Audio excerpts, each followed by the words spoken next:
Let's talk about round 2 in the Xbox bracket. Jomar and Ty Debo both advanced with double-digit victories, while defense to offense overcame a double-digit fourth quarter deficit to win by 2.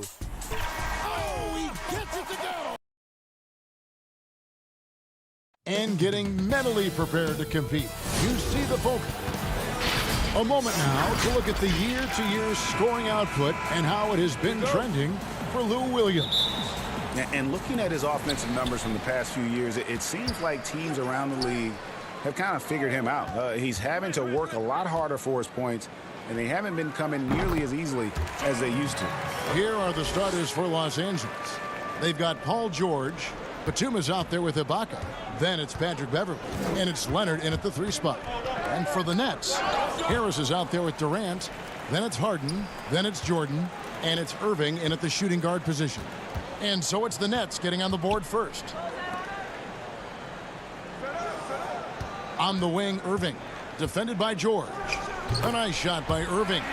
And Brent, these teams boasting great depth. Many feel that's a hallmark of a great front office. You go back and you look, Kevin, at some of the teams that have made deep playoff runs or eventually won the championships. That tinkering about bringing in a veteran or just one piece to make that next step for that one matchup or that one series, finding contributions like that up and down the roster, absolutely, that can make a difference. Here's Jordan after the Clippers pick up 2. Kicks it out to Harden. And he overshot that one, missing. Well, he's a guy that count on to produce from the mid-range. He doesn't miss too many open looks from there. And Leonard stays with it. It's like he's got a couple of suction cups at the end of those long arms. Those huge hands from Kawhi, helpful on the glass. Here's KD. Kawhi Leonard making his last shot. Durant dishes to Jordan. Over Ibaka, and it's blocked by Ibaka. And here comes Leonard leading the fast break. Oh, and the jam by Leonard. A really good decision there from Paul George, quick to find the open man. And Harris gets it to go on the assist by Irving. Harris has got his second bucket. Uncovered at the rim, finding cracks in the defense here early on. Just really smart basketball and exploiting whatever holes that he's seeing right now in the defensive squad. One-on-one fast break. Harden finds Harris over Beverly. Harris misses. That might not be the shot they want him taking, even with the D backing off. He gets it in there. Good route there from Beverly in transition, so quick and then really decisive on his line to the basket. Just over 2.5 minutes played here so far in the first quarter. Irving for 3, cans it from downtown. Irving's got 5 points so far. And that's exactly what he's looking for, draining the triple. Harris against Leonard. And stolen by Irving. Harris, right side. The 3. It's not going to go for him. And the Clippers will go the other way with it. They come into this one following the loss to the Grizzlies. Yeah, I mean, on the road, their defense was just overrun. Couldn't match the intensity of the opponent, and it cost them. Well, let's hope there isn't any carryover from that letdown in this one. And George, here we go. What great body control there. George, tremendous athlete, takes the hit, and he makes that one count. And a new group in for the Nets. Green, he's checked in for Jordan. Luwawu Cabarro comes in for Joe Harris. Brown, he's checked in for Irving. And Landry Shamet subbed in for James Harden. And Los Angeles will go for a different look here. Zubac is checked in for Ibaka. Marcus Morris comes in for Nicholas Batum. Reggie Jackson's checked in for Leonard. And it's Williams in for Patrick Beverly. Down low, Green. And Green slams it in. And Green getting off the floor there for the dunk. Really like watching him sky up for those. Now Williams. He averages more than 12 points a game. That's some dependable production. Jackson in the corner. 6 to shoot. Zubac kicks to Jackson. Tries again. That shot missing. Great D that time from Green. For Brooklyn, they've gone 5 of 9 from the field here in the first. The kick out to Brown. Green against Morris. Luwabu's shot is off. And Los Angeles guys shooting 56% in this first quarter. An outstanding start for this offense. And again, no good by the Clippers. Brooklyn's gone 1 of 2 from long range in the first quarter.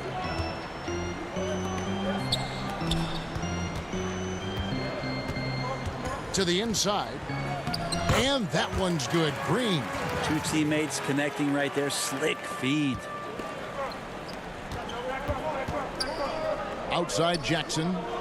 On the wing, Morris.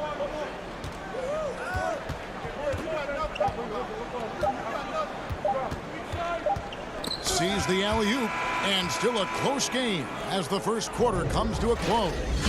It's the Nets.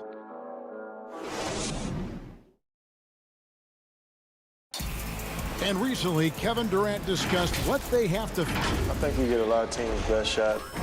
And Greg, it's one of the great challenges of being one of the teams to beat. But that's the difference with a superstar like Durant. He can give you elite play from start to finish. Lesser guys can do that only in spurts. And some good action in the books as we get back to the game that's been pretty close here so far. And guys, what stands out to you from the Nets in this one? Well, going to the bench early, they obviously knew what they were doing. Yeah, looking for a spark here, and the coach tapped the right guys to get out there and provide it. All fueled up and ready to go. Let's reset the lineups courtesy of Gatorade as the second quarter gets going. So for the Clippers right now, we've got Luke Kennard. Jackson is out there with Williams. Then it's Marcus Morris, and it's Zubac in at the pivot spot, manning the middle. Williams in the post. He's covered by Shamet, and it goes down 2 points. Although he's a little bit smaller, Lou Williams does not deter himself from getting inside and scoring over the top of the trees. Shamet the pass to Green. Nice ball movement by Brooklyn. Back to Shamet. Pass to Green. 2 free throws coming up, and they call the shooting foul. Greg, who are your favorite players to watch in the NBA? Boy, that's a tough one. You know, you gotta like the guys that have changed the game in some regards, right? Steph, KD, and Giannis.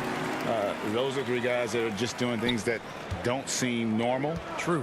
Then others who remind you of past greatness. You know, Jason Tatum with Kobe, or maybe an Anthony Davis with Hakeem. And those are guys that I love. And then the other guy, listen, LeBron James. I could watch him play basketball every day. You know, to do what he's done at this stage of his career, I just think it's incredible. And I think our game is in great shape. Agree on all counts. The wingspan and the timing that Kawhi Leonard has is really remarkable. He utilizes those strengths to dominate both ends of an NBA floor. Harris is checked in for Brooklyn. Harden scanning the floor. On the wing, Harris. Harden up top. He's covered by Leonard. Kicks it out to Harden. They get it again. Well, DeAndre Jordan dominates this game on both ends around the glass. We're now about 2 minutes into the second quarter. Beverly dishes to Ibaka. And stolen by Jordan. In transition, here come the Nets. Here's Irving. And he uses the glass on the layup. Now it's a 4-point Nets lead. That's just tremendous scoring instinct. So fun to watch him work in the half court. And Leonard has it in the corner. Back to Beverly.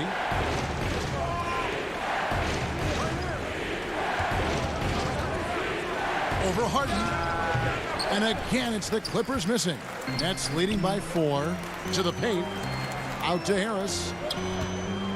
Pass to Harden. Back to Harris. Puts up a 3. And it's the Clippers with the rebound. Last time they met was in Los Angeles. And turnovers were the story for them when they saw each other last. I mean, just a heartbreaking way to lose the game.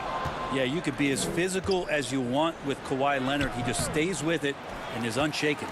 We'll have a hard time shaking that one off. Perfect position, plenty of space, just clanked it. Beverly against Harden. He feeds it to Jordan. Here's Harden on the wing. A 20-point game for him in the win against Orlando. A second chance effort for three. Harris. Wow, came this close to a... And folks, the coach's challenge has been initiated for a personal foul. Close game like this, and he thought it wasn't a good call. And I think when it comes to some of the more difficult calls to make, personal fouls can be tough. The action is so fast that it's really tough to catch everything in real time. The wonders of technology, Greg. We've seen replay reviews so effectively, and involving the coaches by being able now to challenge like this is something a lot of people have been hoping for. And so the word is in. They've decided that the call stands as it was made on the floor. And, you know, even if a coach still feels this wasn't the right call, you got to acknowledge the effort being put in to reviewing it. The double checking, and the game continues on. And he's good on the first of three. That one is no good. As we've gotten closer to halftime, their style has become more and more physical. And he nails the third. 1:31 left to play here in the half. George passes to Leonard. Back to George. And then George with the jam. Well, not only looking at Paul George get up, look at the guys on the bench loving it from PG. Passes it to Irving. Outside, Green. The kick out to Irving. 1:05 left in the first half of basketball. Nice mid-range J, automatic it looks like for Kyrie Irving right now. Last outing for the Nets. They won that game against the Magic, and it's Leonard missing. The defense is tough as it comes right there. He's a hard man to deny when he gets the ball to the rim. They get it back. There's 45 seconds left now here in the second. George against Irving. And George, here we go. And oh, the block shot grabs it out of the air. And here comes Harris leading the fast break. Jordan kicks to Harden. And the jam by Harden. And I just love how aggressive Harden is inside. When he's deep like that, he is ready to finish with authority. Here's George.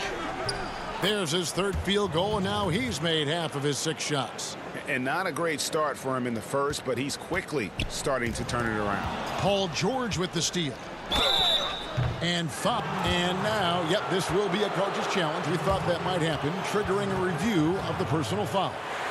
And I think when it comes to some of the more difficult calls to make, personal fouls can be tough. The action is so fast that it's really tough to catch everything in real time. The wonders of technology, Greg. We've seen replay reviews so effectively, and involving the coaches by being able now to challenge like this is something a lot of people have been hoping for. And the announcement on the review is that the foul was, and so it's Brooklyn in the driver's seat, up 8 points at the end of the quarter. The 2K Sports Halftime Show. Hello again. Brooklyn found themselves in a close game in the first. They were never able to get the lead above 4. They were firmly in control in the second quarter, and their leads. And that'll.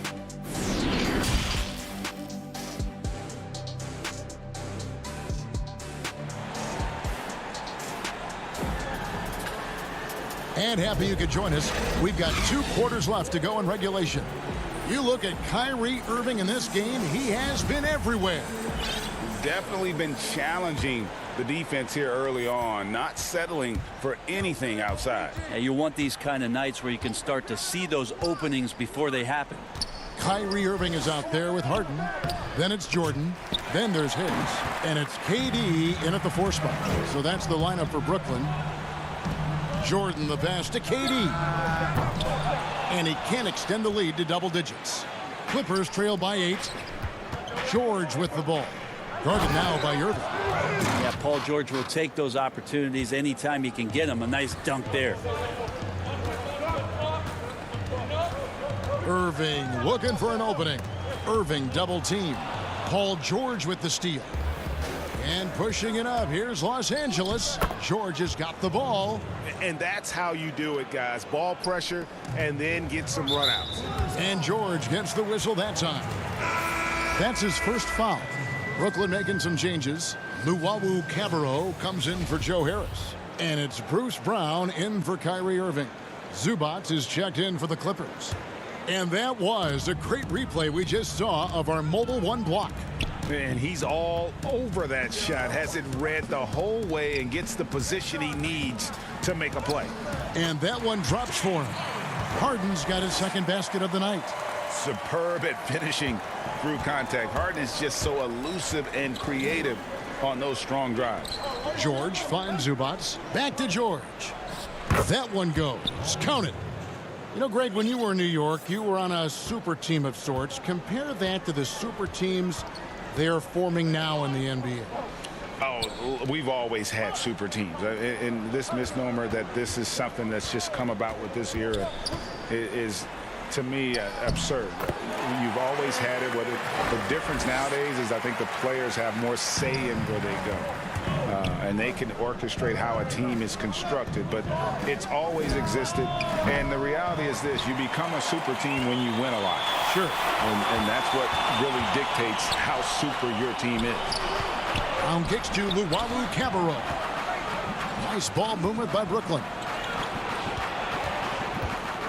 Back to Jordan. It's hauled in by Zubac. Zubac has got 4 rebounds in this game. Beverly the pass to George. Come get it. Looks good, is good. That's his 7th basket in 12 tries. Moving it around, 8 of their last 10 coming off assists. Dishes to Harden.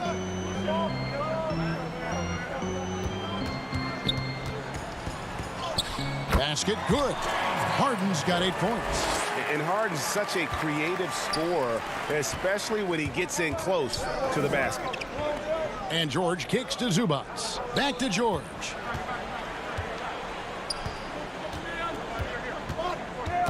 The steal.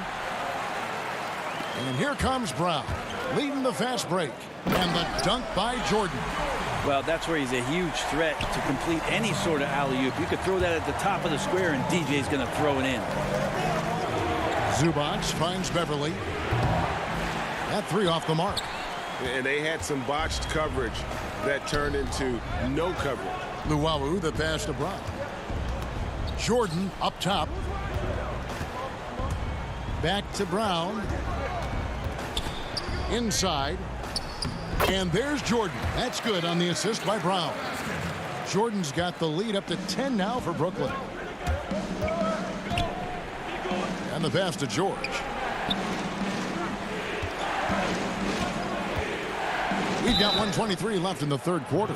Paul George does a great job changing speeds right there, and that's a huge part of his athleticism.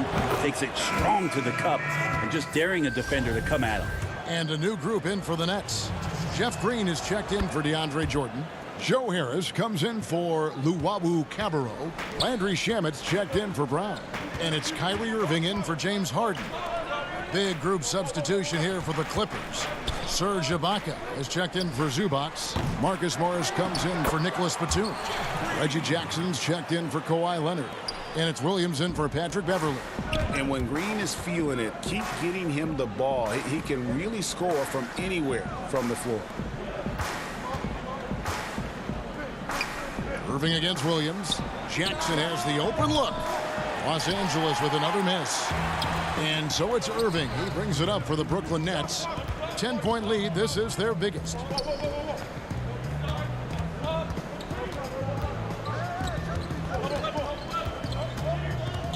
.34 seconds left in the 3rd.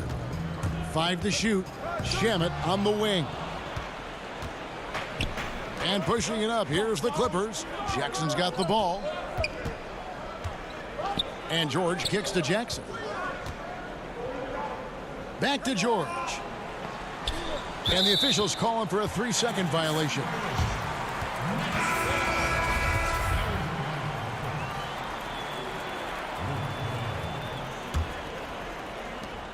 There's 14 seconds left in the third quarter. Now, here's Shamet. He's been patient so far. Nothing on the scoreboard yet. Green, no luck.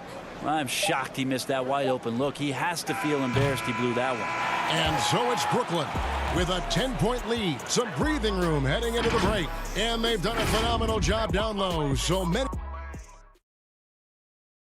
And now we have a moment to reveal our State Farm assist of the game. Just true artistry right there. I mean, great decision on where to go with the ball, and how about the perfect delivery? Yeah, those are the kind of plays that you want to put on a canvas. Just beautiful basketball. Fourth quarter of action is upon us. Thanks as always for joining us. So for the Clippers right now, we've got Ibaka. Williams is out there with Luke Kennard. Then it's Ivica Zubac. And it's Morris in at the small forward position. Williams passes to Ibaka. Kicks to Morris. Here's the three. That shot is off. The Nets go the other way with it. Harris finds Shamet. Now Green. Zubac defending. Harris passes to Green. On the wing, Irving. Here's Shamet. Lock at 6. The feed now to Green. And it's Green with the jam. The defense so concerned with Shamet and his shot-making ability, he makes the play that time. Williams against Irving. Zubac the pass to Morris. For the three. Drills the three-pointer. Morris has got it back down to single digits for the Clippers. And a guy with more of a mid-range game, Morris can still jack it up from deep if you give him enough space and time. Yep, it counts. And Matador defense, that's one of the easiest shots he is ever going to see. Yeah, feels like Christmas right now, just gift wrapping points. Zubac kicks to Williams. Here's Kennard. It's hauled in by Harris. Brooklyn leading by 11. And a wide open look for Irving. The basket good off the assist from Durant. He's got a lot to do with the position that they're in. A very smart offensive performance tonight from him. Kennard for three. Green with the rebound. Green's got rebound number 5 here tonight. KD finds Green. Harris outside.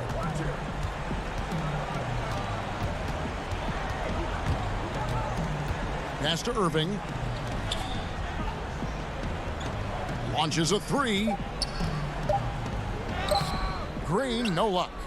Clippers trail by 14. Here's Kennard. And there it is for him. Kennard's got his first bucket of the night. He's so dangerous as a scorer. Lou Williams can recognize when there's openings. This time it was a teammate. Shamet on the wing. Irving passes to Green. Williams against Irving. Back to Green. Rebound by Williams. The Clippers have gone 2 for 5 on field goal attempts in the fourth quarter. Here's Kennard. Terrific assist. A nice finish. Solid play all around. Now, there are only a few players in the league who can hit a teammate like that in stride. Beautiful assist. And here's Irving.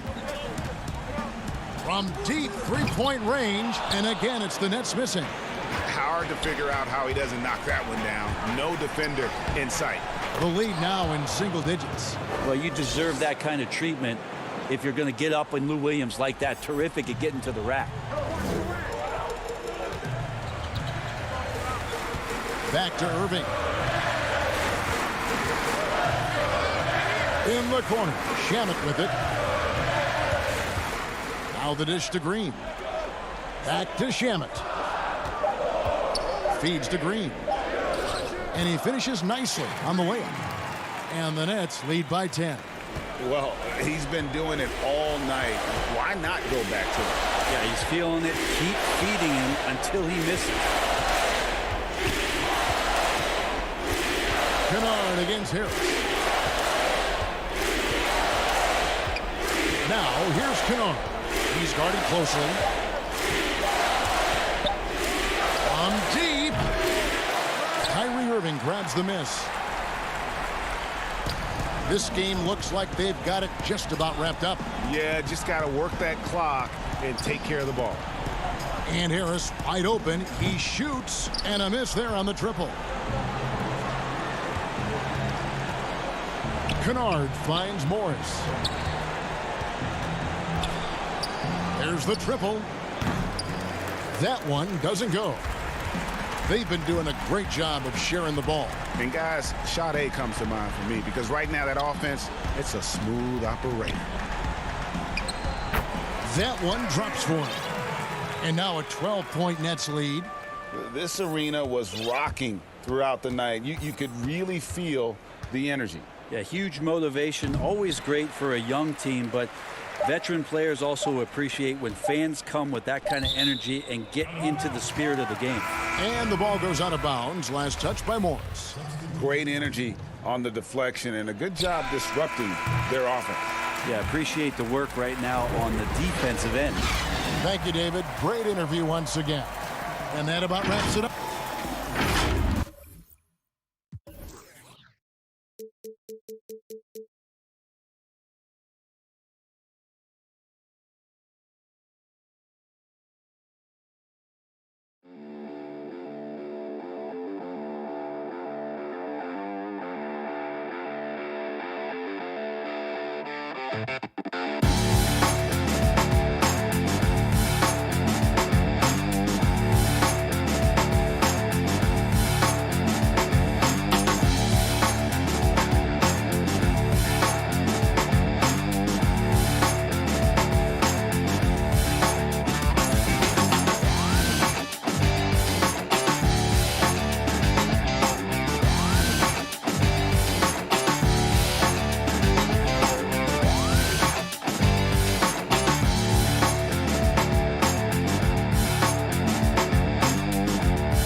Standing up for what's right.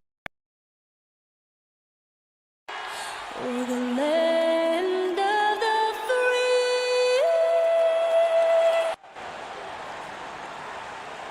Thanks for joining us here on 2K Sports and taking a broader look here at the year-over-year scoring trend for Lou Williams.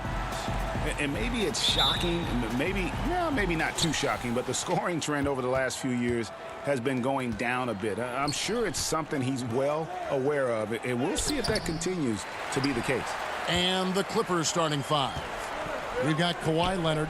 Baca is out there with Batum. Then it's Patrick Beverley. And it's George in at the shooting guard position. And for Milwaukee, Giannis is the 4 with Lopez the 5. DJ Augustine out there with Dante DiVincenzo.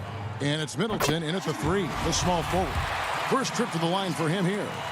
Do you remember, Greg, if you watched the standings very much when you played? You know, we were always aware of it, and a lot of that had to do with the goals. I remember early in my career playing for the Knicks, you know, we were trying to win championships, and we talked a lot about home court and having that come postseason time. So you were absolutely aware of where you were because of the goals you set. But I think that also changes depending on who you are as a team. If you're a championship caliber team that's won it, and maybe you're in the midst of a dynasty run, it may not matter as much because you know how good you are and you can win no matter where the venue. Here's Leonard. Giannis Antetokounmpo making his last shot, and good that time. This guy is such an excellent finisher at the rim. He's got incredibly long arms and very strong hands. Leonard against Middleton, and there's the call. It's going to be an illegal screen.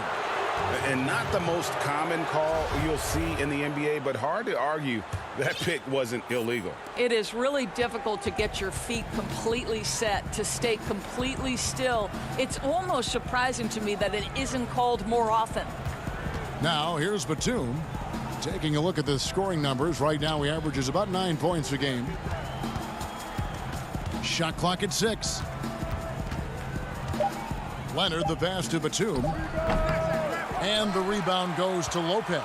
Very dangerous to leave a guy like that open. Lucky break there for the D. And that one's good. Leonard.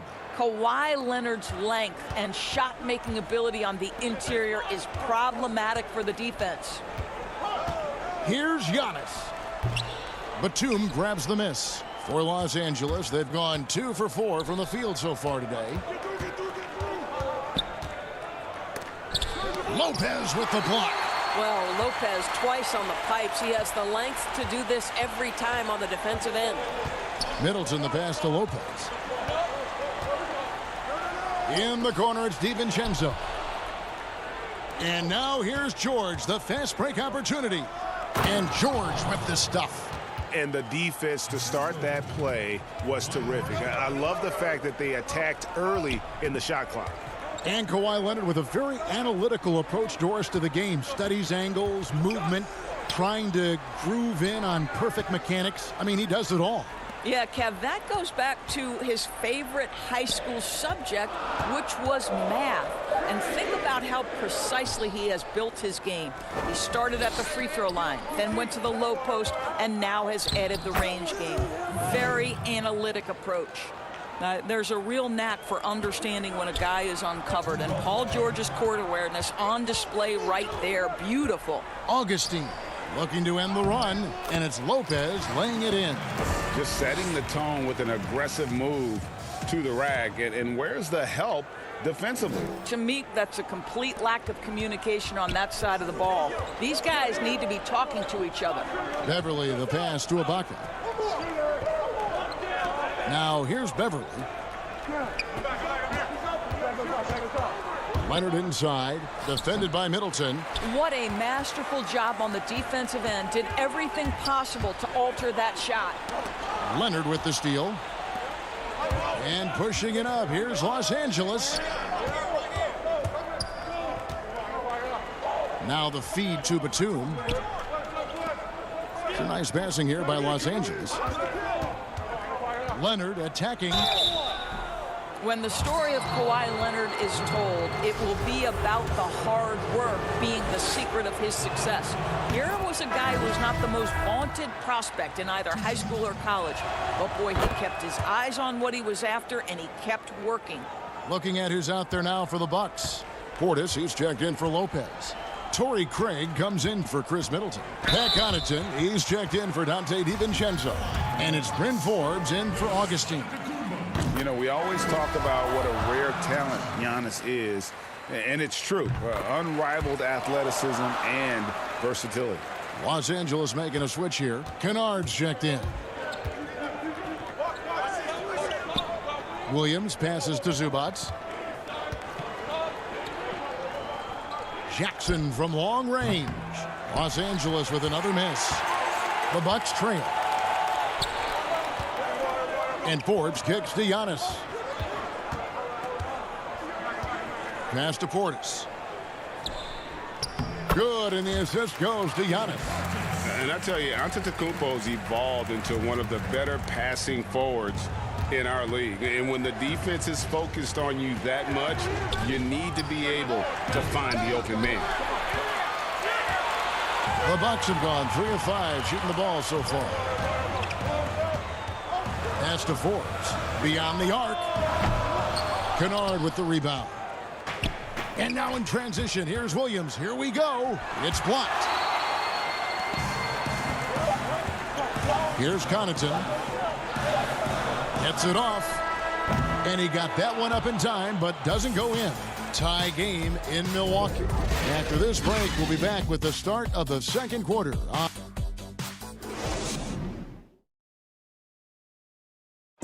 Recently, we spoke with Patrick Beverly about his throwbacks.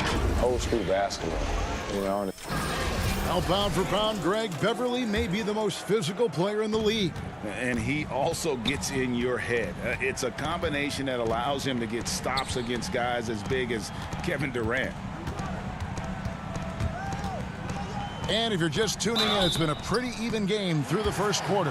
And let's quickly break down the game we've seen from the Bucks, guys. Well, when you control the glass, you control the second chance opportunities on both ends. And that's how they controlled the first quarter. I thought they were the much more physical team. They've got Portis, and it's Connaughton in at the 2 spot. That's the group for Milwaukee right now. Back to Williams. Outside Jackson.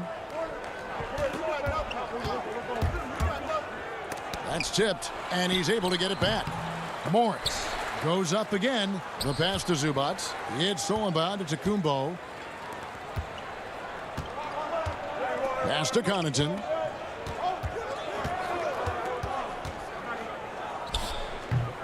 Up again. It's good on the putback. Giannis has got the lead up to 4 now for the Bucks. And with his length and explosiveness, it's never a surprise to see Giannis get points on the offensive glass. Great nose for the ball. Portis brings the double team. And a bit of a battle here for the ball. The official signals a jump ball here. An outstanding defensive play to earn the mobile 1 block. And read the plate perfectly. Gets himself in the air at the right moment. Terrific denial. So it's the Bucks now. Bucks leading by 4. Giannis passes to Portis. From 17 feet out. Morris with the rebound. Boy, he was wide open. You wonder, did he overthink it? That's a missed opportunity. And the shot goes in. We're about a minute and a half into the second quarter now. Lets it go with the 3. It's hauled in by Los Angeles. They come into this one following the loss to the Grizzlies. Well, I felt like they were never on the same page defensively in that one. Gave up way too many easy shots. You cannot allow your opponent to shoot that high a percentage. That is going to get you beat night after night. And Forbes kicks to Connaughton.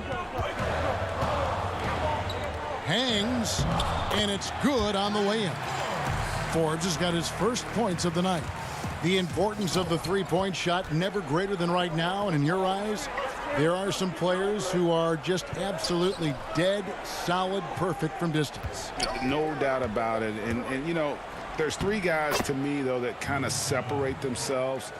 And it's one, because you have to honor their ability equally off the dribble, from 3, and at attacking the paint. Steph Curry, James Harden, and Damian Lillard. Those 3 guys can all hit pull-ups and step backs from range off the dribble. They all got great vision, you know, so they can take advantage of defenses that get caught loading a little too much.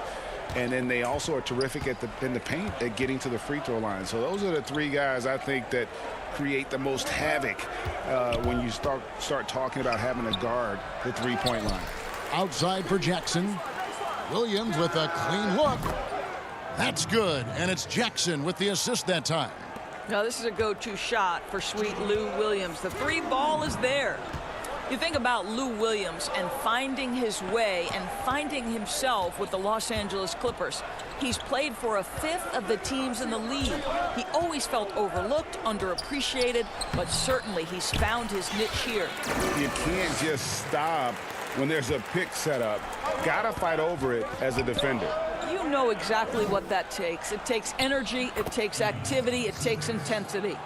And you want more of this from Jackson. The more unselfish he is, the better the team.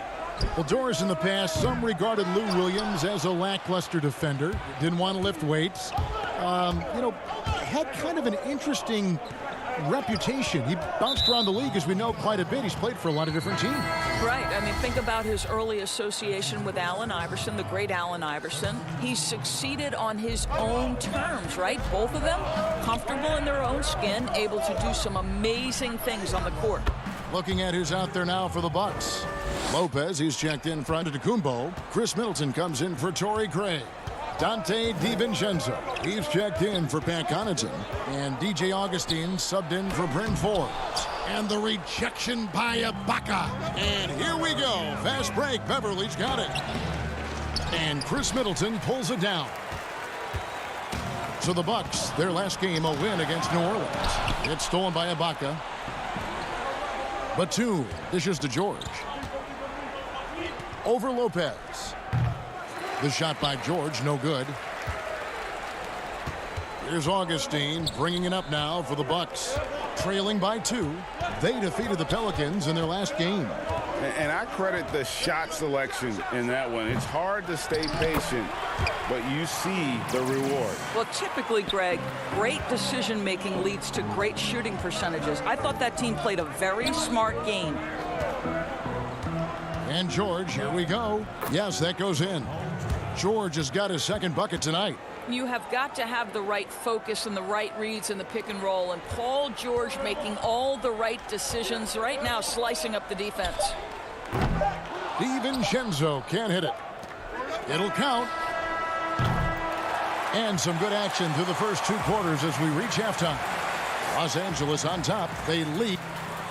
Thanks for the great interview, David. And we'll be back for the third quarter of basketball following him. It's the 2K Sports Halftime Show. It is a good. The story early on was Kawhi Leonard, who was on fire. He had 8. That's all for now.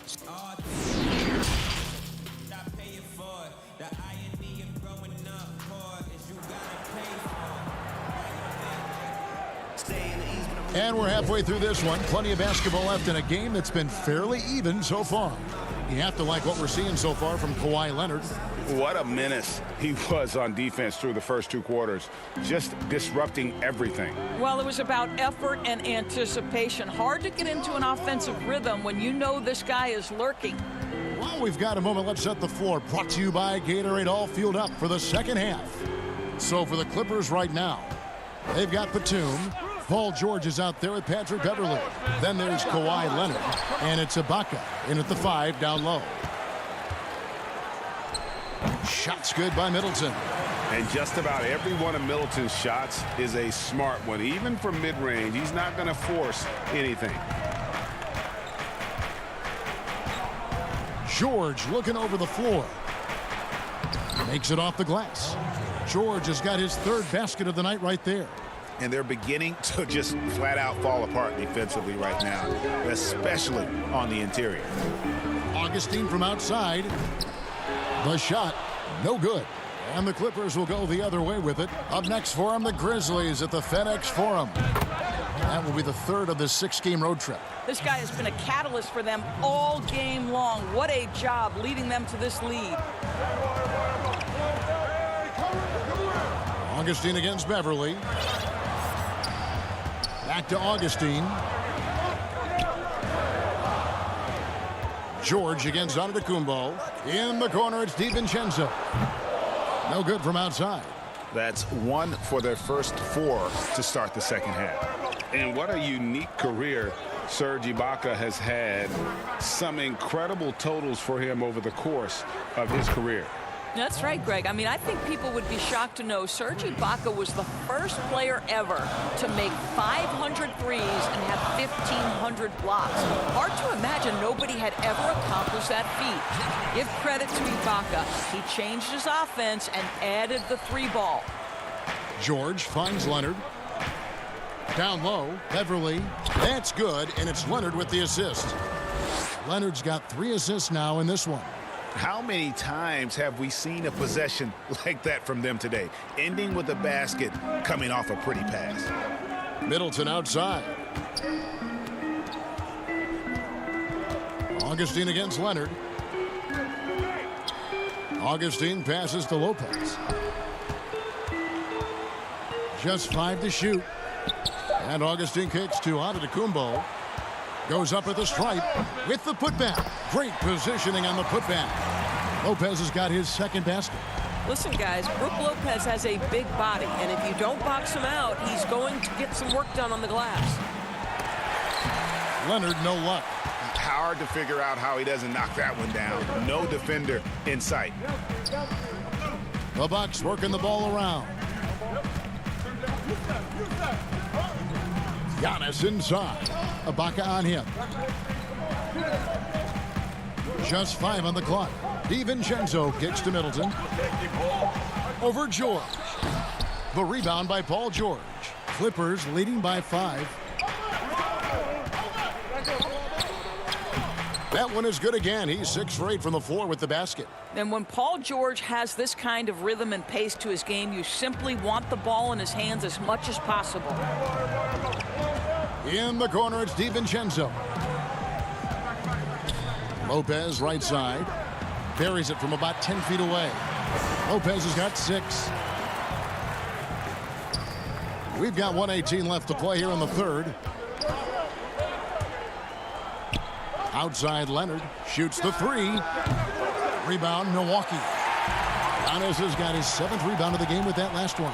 The shot by Middleton, wide open. Off target with his 3. Not a lot falling for him in this quarter. He's got to stay aggressive, try to break through, see if you can get an easy opportunity. Well, they've won the battle of transition buckets, and those easy points have helped them build this lead. Well, this is their pace. This is exactly how they want to play. A little fast, a little loose. I'll tell you, it has not been this guy's best night, but the teammates have been there to pick up the slack. Love it. DiVincenzo passes to Giannis. To the middle. Kicks it down to Middleton. Over George. That one's good, and the Clipper lead is cut to just 5 on the basket for Middleton. And with great positional size, Middleton knows how to do damage down low. Passes it to Leonard. Lets the 3 fly. They get the rebound, and Ibaka is right there. Ibaka's got the lead up to 7 now for the Clippers. Oh, great timing. He is one tough customer on that offensive glass. You know, it's like he has a sixth sense of where that rebound is going. Yeah, he just punched the ticket on that one. That'll get the job done. Powerful 2-hand jam. Paul George, he's been the guy making things happen for Los Angeles. He comes away with 11 points in the quarter and is showing no signs of fatigue. And we'll be back with you shortly. And it's time to bring up the State Farm assist of the game. And the definition of teamwork right there, guys. I mean, what great communication between them, and what a beautiful feed. Nothing better than chemistry, right? Working together to create a bucket. And with these teams locked in a very close contest, this fourth quarter promises to be a good one. Brook Lopez is out there with Portis, and it's Connaughton in at the 2-guard spot. That's the group for Milwaukee right now. And there's the whistle, illegal screen. When a pick like that is questionable and creates that much of an advantage for the offense, you have to blow the whistle. I don't think there's any question. There are so many rules that favor the offense these days. You've got to be able to equal things out when an illegal screen is set. The putback controls the rebound and puts it back up and in. You know, we talk about it all the time, guys. Those second chance buckets, always the result of that extra effort. They grab their own miss, but they recover it. You've got to have a short memory. Put a poor first half in your rear view and now make an impact. And here is Lopez.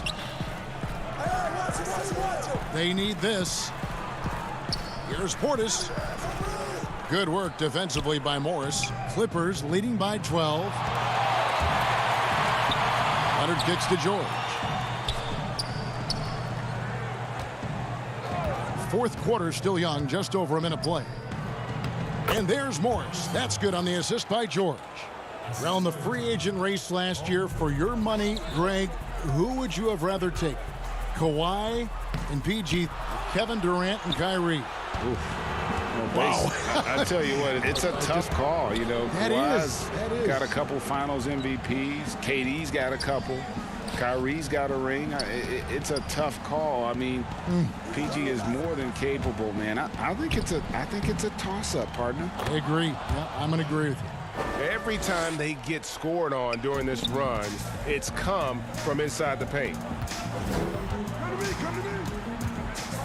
Here's Connaughton, defended by George. Portis, great positioning on the putback. Oh, what terrific hustle. He's got a nose for the rebound. Greg, he's ferocious when the ball goes up. And George, here we go. Milwaukee with the rebound.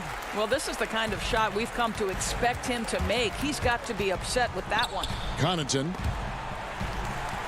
And wrestling for it there, but no one has possession. We'll have a jump ball.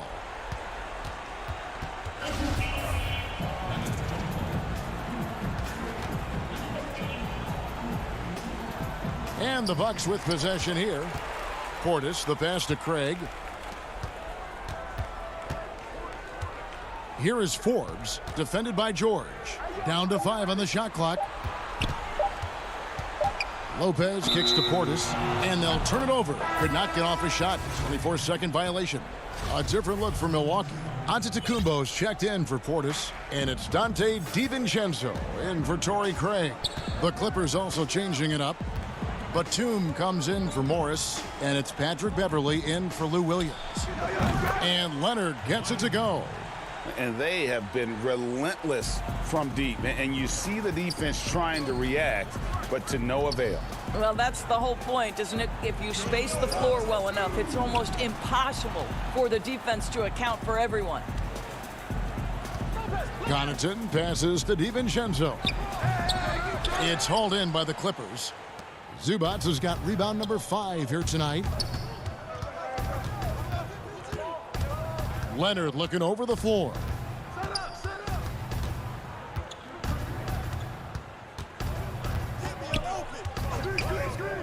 Shot on the wing, and he gets it to go. And the Clippers lead by 19. And with the lead, I like the strategy here. Continue to get the ball to guys who can do something with it. One thing we've learned in the NBA, the game is never over. So you've got to continue to score, continue to build your lead. And this is what they wanted. I mean, to announce their presence in this matchup with authority, very decisive. It can definitely be considered a statement win for the Clippers.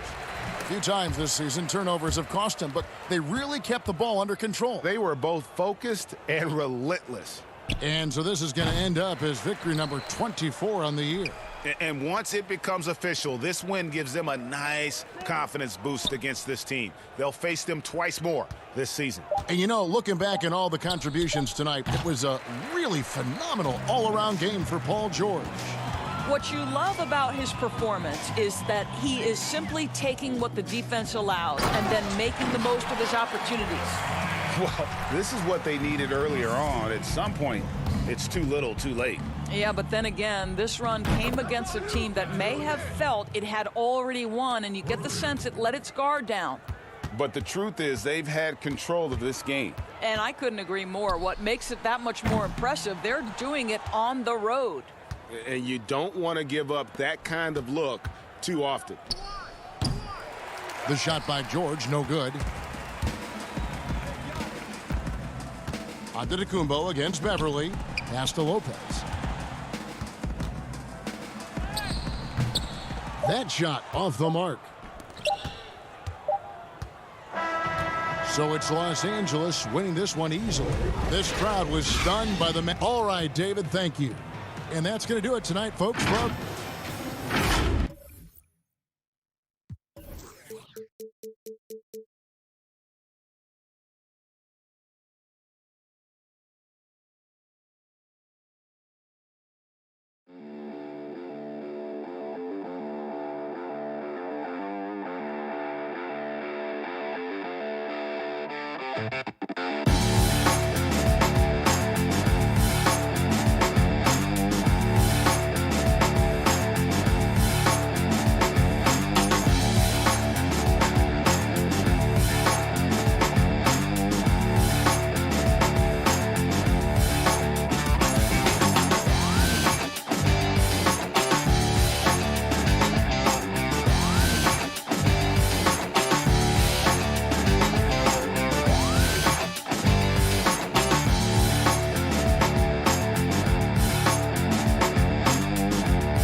to attend and organizations to donate your time to. Those conversations might necessarily not. And the Clippers looking good as they came into the arena before the game. Important to make it. And let's take a look at the last handful of seasons and the steal number for Paul George. And when you see the tumble his steal totals have taken the last few years, you can see that he's gotten away from playing the kind of gritty, hard-nosed D he was known for. That's an aspect of his game he needs to get back. And the Clippers starting five. They've got Batum, Patrick Beverley out there with Paul George. Then it's Ibaka, and it's Leonard in at the small forward. And for the Lakers, Caldwell Pope and LeBron fill out the wings.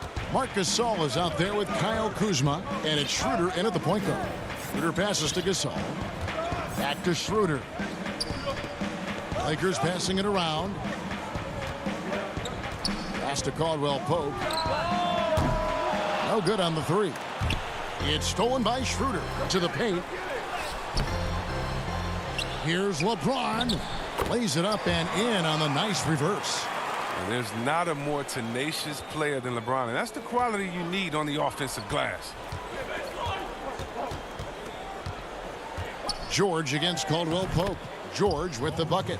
When you look at the regular season, Chris, was there a part that was more difficult, the start or the end, or maybe somewhere in between? I would say it's somewhere in between, because the physical toll, is felt most down the stretch. But you get a time to refresh and renew and get back to it. Good on the shot. Gasol's got his second bucket of the night. And the interior game of Gasol. I mean, he's had a number of ways to score for me. George looking around. The pass to Ibaka. To the inside, Beverley, and he banks in the layup. Yeah, another nice bucket down low. They've really been able to work the ball into the post effectively here so far. LeBron left side. From outside, off the mark. Oh, they get away with it here, but that's not a shot you should ever be giving him. And hustle paying off there for George in the open court. Gets up court in a flash and finishes before the D can even react. Caldwell Pope with a wide open look. His three-pointers off the mark. The Clippers have gone 4 of 4 to start, so a nice offensive rhythm to start here. And see, Webb, Kentavious Caldwell-Pope changing his approach before last season. He knew he wouldn't need to take on as much of a scoring responsibility. Yeah, and what a team player, GA. I mean, KCP rededicated. Oh, that was something else. And James simply one of the best dunkers in NBA history, I have to say. Highly creative in how he throws it down. Outside, George.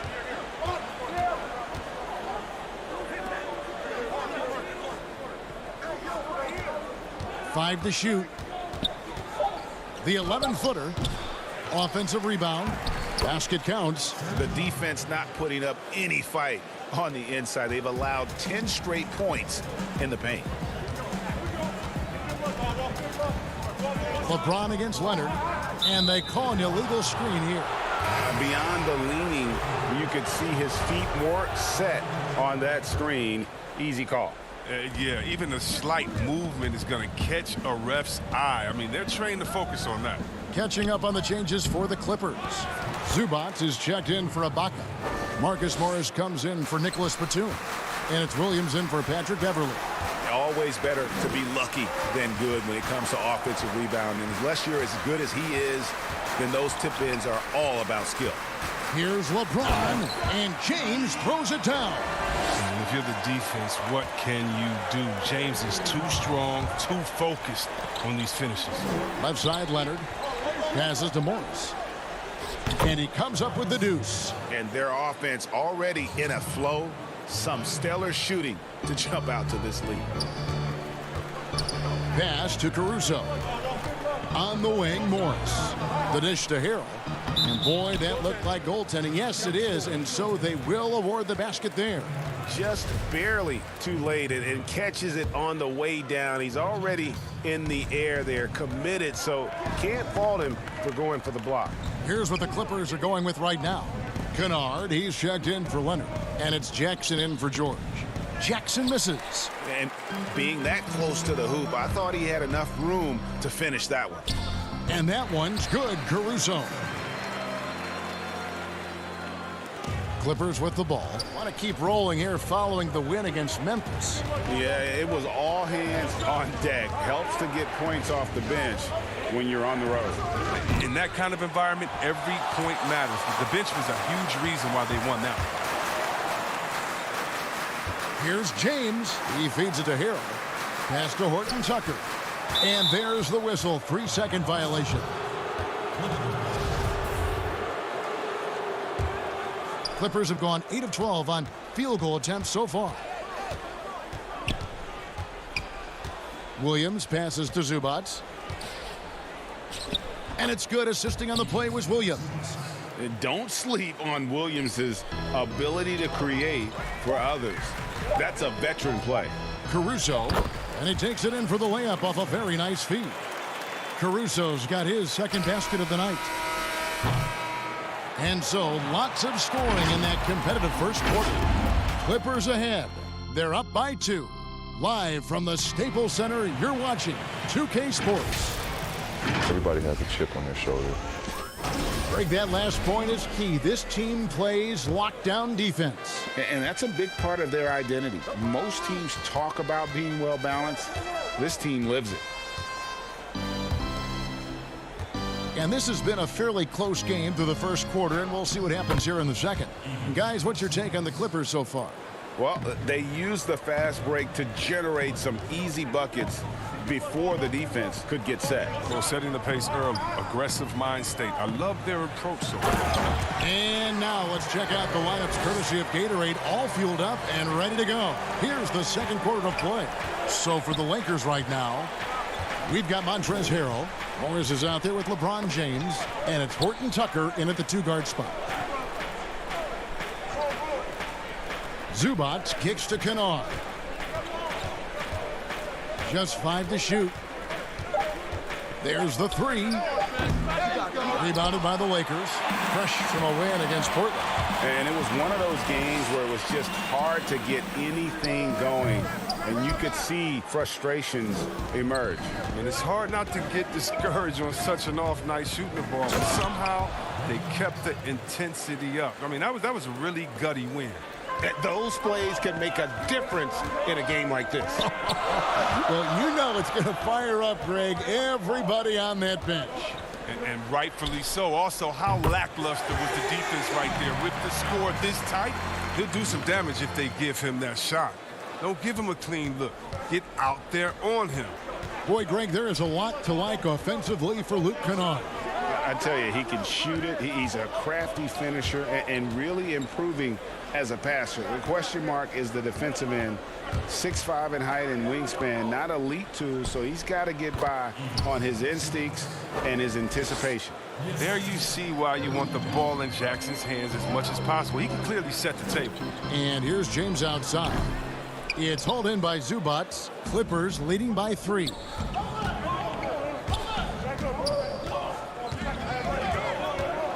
Outside Jackson. Back to Zubac. That's good, and it's Jackson with the assist that time. Zubac has got 6 points in the quarter. Here's Caruso. He's guarded by Williams. Harrell. His shot is good, making him a perfect 2 for 2 from the floor. And improving as a shot maker every year. Harrell has to be accounted for defensively. Williams with the ball. Guarded now by Morris.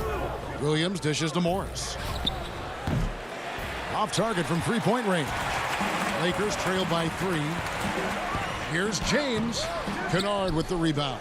That works just like they drew it up until the part where he short arms the leg. And Jackson throws it down hard. Like whenever Jackson uses his speed on the glass, keeping possessions going. Caruso looking for an opening. Harrell the pass to Horton Tucker. Here's Caruso.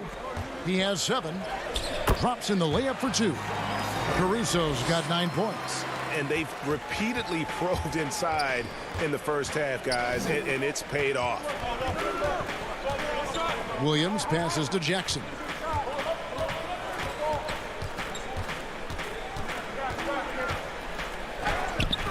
A strong finish under heavy pressure all over.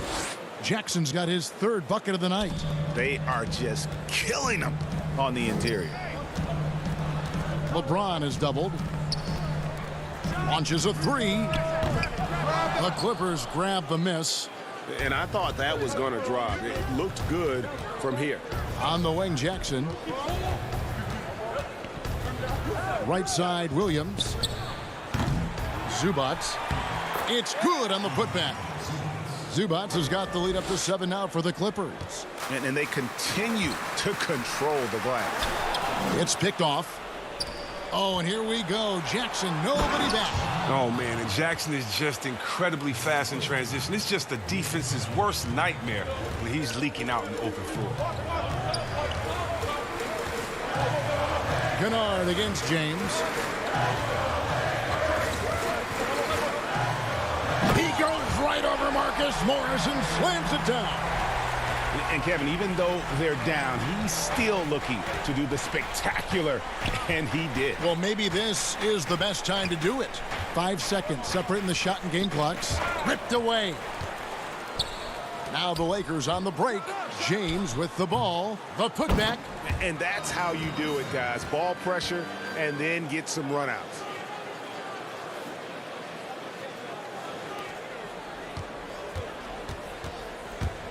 Williams scanning the floor. Dishes to Jackson. Lays it up off the glass. Jackson's got 10 points in the game. Wow, and Jackson is just crafty down inside. He has such a quick release that even taller defenders can't get to it in time. And so it's the Los Angeles Clippers. Thank you, David, and we'll be right back after halftime to start the third quarter. And now, the 2K Sports Halftime Show. A pretty close game for the Clippers throughout the first quarter. At the end of the period, they were up.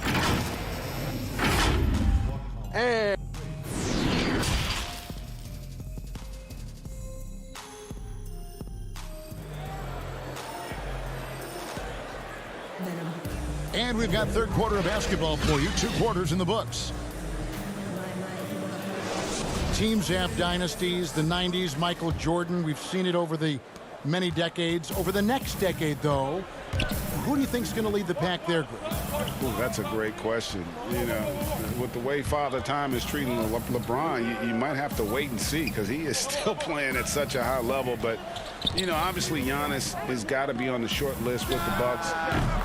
For me, I really look at Luka in Dallas. I just feel like with Kristaps Porzingis, that duo could just be deadly with how the game is played. But don't sleep on the Celtics with Tatum and Brown and that group that they have with the front office they have. Man, I think the league overall is going to be in great shape moving forward. It sure seems that way.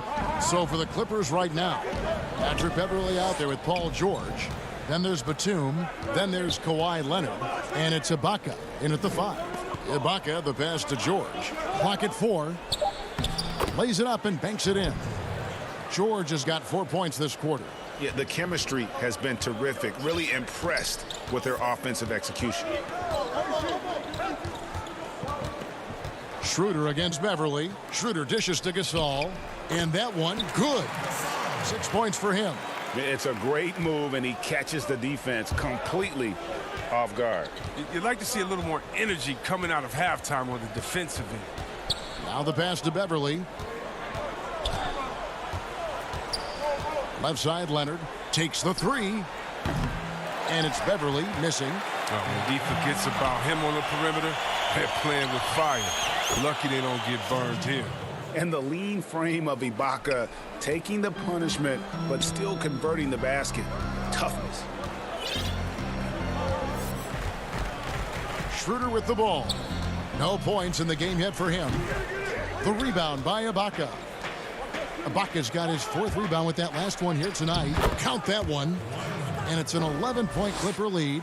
Just impressed with the teamwork out there, setting the table for one another. Beverly against Schroeder. And the rejection by Ibaka.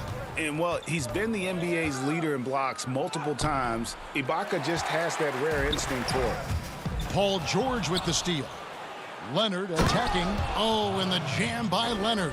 Well, if you don't take care of the ball, fellas, that's what can happen. Absolutely, Greg. That makes the turnover even more painful. Yeah, going defense to offense in an instant. Every team now calibrated to do that. And the feed from George couldn't be better. The timing, the placement, everything about that dish was pinpoint. And now we're 3 minutes into the third quarter of play. Here's Schroeder, and it's good, 2 points. And so George will bring it up for the Los Angeles Clippers. Their defense has only allowed 6 points in the second half. Kuzma with the defensive effort. Lakers trail by 13. When Kuzma first entered the league, the Lakers were a rebuilding team. Now, Greg, he's one of the more experienced pieces on this team. And Kuzma's made the most of it, switching to a learning role. Tries to absorb as much as he can from the vets. And he does everything he can to pick their brain and improve on those little things in terms of championship caliber basketball. Now here's Leonard. 10 points for him. And Ibaka kicks to Beverly. Knocked away, but they get it back. Down low, second chance shot, and the layup good by Leonard. Leonard's got 12. Just phenomenal awareness by Beverly, just dishing the ball to the wide open man easily. Schroeder looking over the floor. Over to the left wing, and it's a defensive 3-second violation. Lakers shooting their first free throw tonight.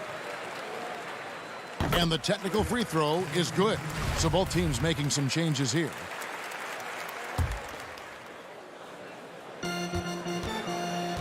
It's stolen by Morris. And oh, here we go with George. Nobody back. Yeah, you see the athleticism George had on that dunk. It's so quick and explosive. Gets to the rim in an instant. Out to Morris. The three.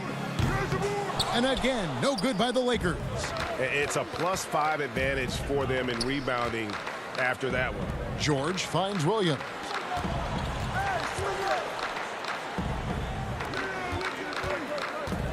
Morris with the ball. Guarded now by Morris. 6 on the shot clock. Williams with a clean look. The shot's good on the assist by George. Williams has got his second bucket of the game to go.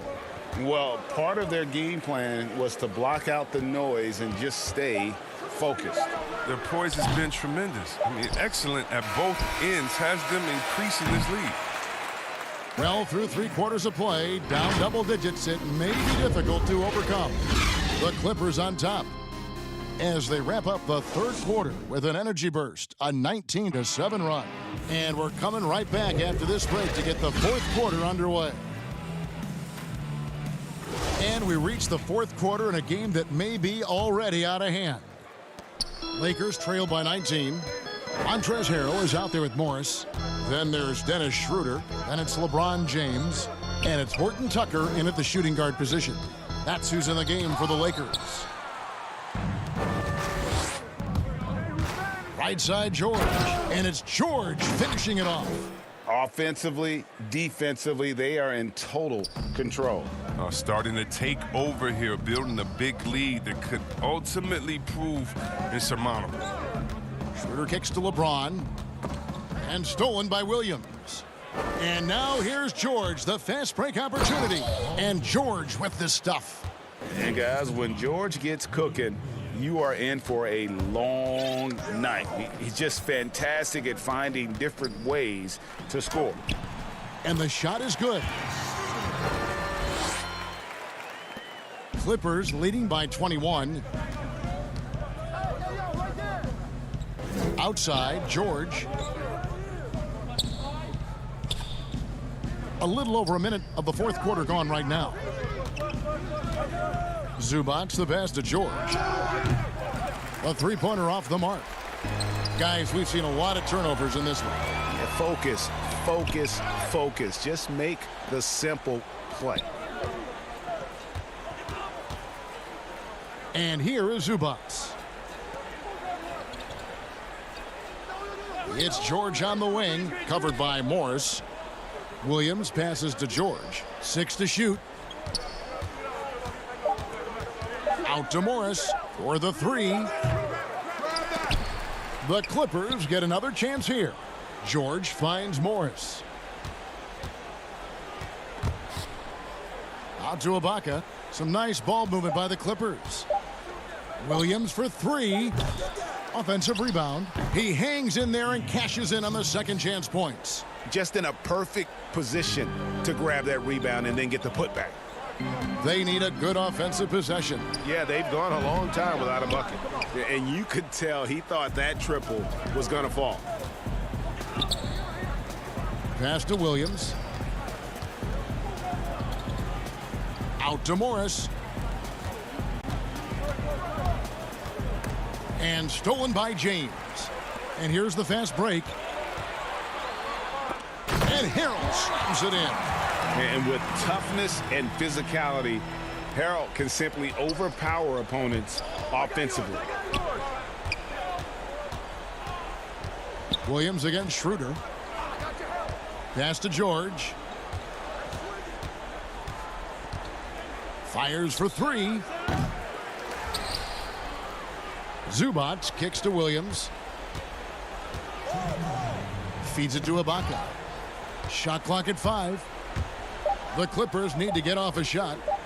Second shot opportunity, and the rejection by James. And there's the shot clock violation. Couldn't get the shot off in time. So, for the Clippers, Nicholas Batum. He's checked in for Ibaka. Leonard comes in for Morris, and it's Patrick Beverley in for Lou Williams. LeBron outside. Fires the 3. It's hauled in by the Clippers. Zubats has got rebound number 8 now on the night. Outside, George. Out left to the wing. Chris, you look at last year's all-defensive first-teamers. 4 out of 5 of those guys were 6'10" or taller.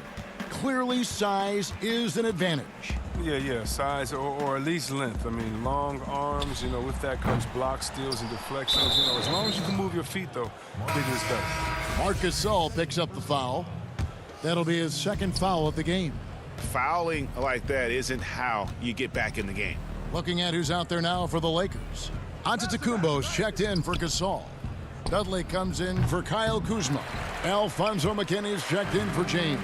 And Wesley Matthews subbed in for Caldwell Pope. Well, guys, this was never really a contest. Just a total obliteration, if you will. And you can safely say mission accomplished now for the Clippers. And this was one that never really was in doubt, I thought. An all-around dominant performance. And you kind of thought that maybe even going into the game. Yeah, there was a sense of that. And man, they just pretty much blew them right out of the water. A clinic was put on display here today. And guys, at this point in the long NBA season, this will go down as win number 25. And when you look at the huge impact he had, just a monster game for George. I mean, he had a plan for how to attack the D. He executed and never let up. Relentless offensive basketball. Beverley deciding where to go with it. Outside Jackson.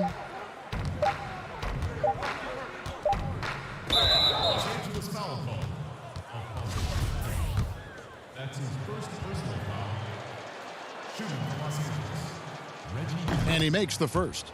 Well, for Jackson, it's about being consistent. I mean, when he concentrates on playing to his strengths, he's an effective player. So he gets them both.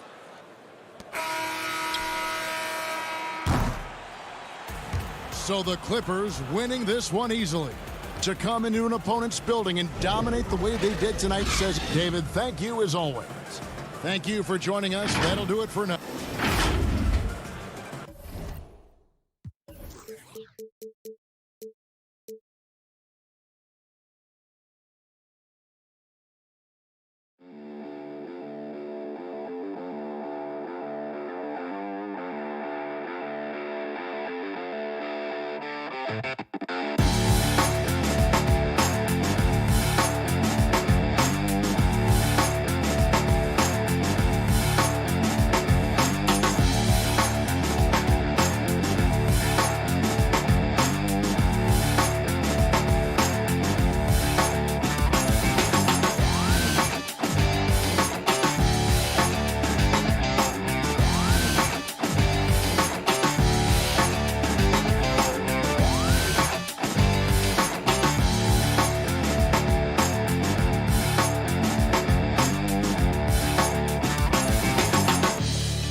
To the My Team Unlimited tournament, we're heading into round 4 console finals. It's a whole different battle now. You got two favorites that are now playing each other. On the Xbox side, here we go. And there's another move. Ty Debo proved to be too much. A look from before as the Clippers made their way to the locker room, hoping to put on a show for their fans here tonight. We are... Hey, Kevin, the Clippers... There's been a transformation here in LA. There is no doubt about that. DA, thank you. Here are the starters for Brooklyn. Joe Harris is out there with Durant. Then it's Jordan. Then it's Harden. And it's Irving in at the 2 guard. And for the Clippers, Patrick Beverley out there with Paul George. Then there's Batum. Then it's Ibaka. And it's Leonard in at the small forward. Now just all alone down there. Credit goes to DeAndre for finding him. That's a nice pass. They double him with Irving. George with the ball. And it's Harden picking him up outside for George. Bangs home the trifecta. And in this one, Brent, terrific talent on both sides. Everyone getting their popcorn ready. Yeah, lots of people tuning into this one, Kevin. And, you know, regular season games, there's always talk about, it's another game. This is not another game. This is prime time. Irving finds Jordan, makes it off the glass. Look how focused DeAndre Jordan is on those finishes through the contact. George passes to Beverley. George against Harris. Leonard with no one around. Off target from outside. Rare you'll see him miss such an open look. Back to Beverley. Leonard attacking. Inside, and too much time in the lane. They get called for the 3-second violation. And so it's Harris who will bring it up for Brooklyn. Passes it to Harden. First quarter of play with about a minute and a half gone. No good from Jordan. Well, they shouldn't be giving that shot to anyone, but they certainly shouldn't be giving it to him. That's a big break for the defense. And running with a full head of steam, but completely under control. Yeah, you think he's comfortable at that speed? He's done it so many times before. Just an absolute blur in transition, and that helps get the rhythm going. Leonard with the steal. Here's the break. Here's George. That's a miss. He's made one and missed one. The Nets have gone 2 of 3 here to start out the game. There's the pass to Irving. Harris looking it over. Durant kicks to Harris. Durant dishes to Jordan. Not many guys have the two-way ability of a Paul George. Just as dangerous defensively as he can be offensively. Pass to Leonard.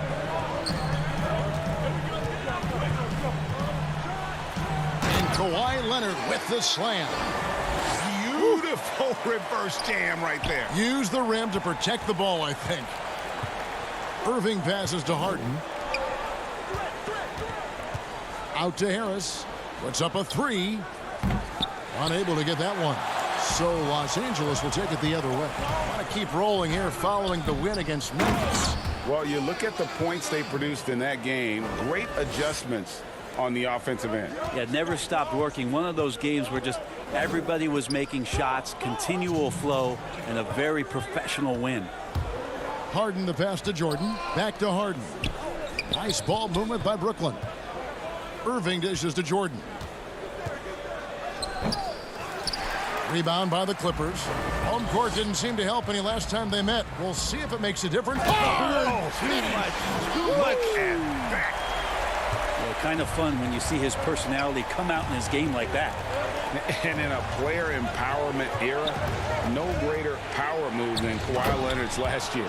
Fresh off a Finals MVP with the Raptors, he signed with his hometown Clippers and compelled a trade for Paul George. Think about that 14-month run where Kawhi Leonard made his way to Toronto, a team that was on the cusp for many seasons. Goes there, wins the MVP and a championship for the Raptors, and then ends up in his hometown of Los Angeles to try to do the same for the Clippers. Now that's getting it done and writing your own story. Harden outside. Not going to go that time. The Clippers go the other way with it.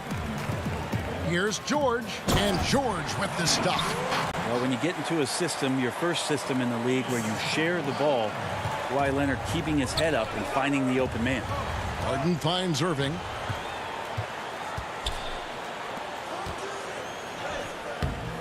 A shot by Batum, no good. And KD's got the ball here for the Brooklyn Nets. They trail by 9 points. They come into this one having outplayed the Magic last game. Well, in that one, they just had everything working offensively. It's a lot of fun when you get into that kind of a groove. Yeah, I love watching that game, and in particular, their demeanor in their destruction in that game. A platoon swap here for the Clippers. And a new group in for the Nets. Jeff Green, he's checked in for Durant. Cabarrot comes in for Joe Harris. Bruce Brown, he's checked in for Irving. And Landry Shamet subbed in for James Harden. And Jordan sends it back. Well, the arms of DeAndre Jordan are like a horizon line. They go on forever, which allows him to send those shots back. Well, determined that time to get to the rim, anticipating the pass, and a rim rocker. Kawhi Leonard has been on display for the LA Clippers. He notched 8 points in the quarter and has that terrific basketball instinct.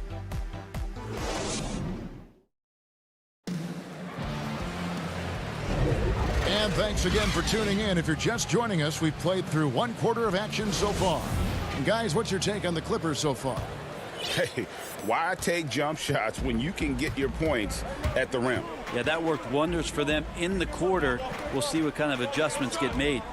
In a moment now to reset the lineups, courtesy of Gatorade, all fueled up for the second quarter of basketball.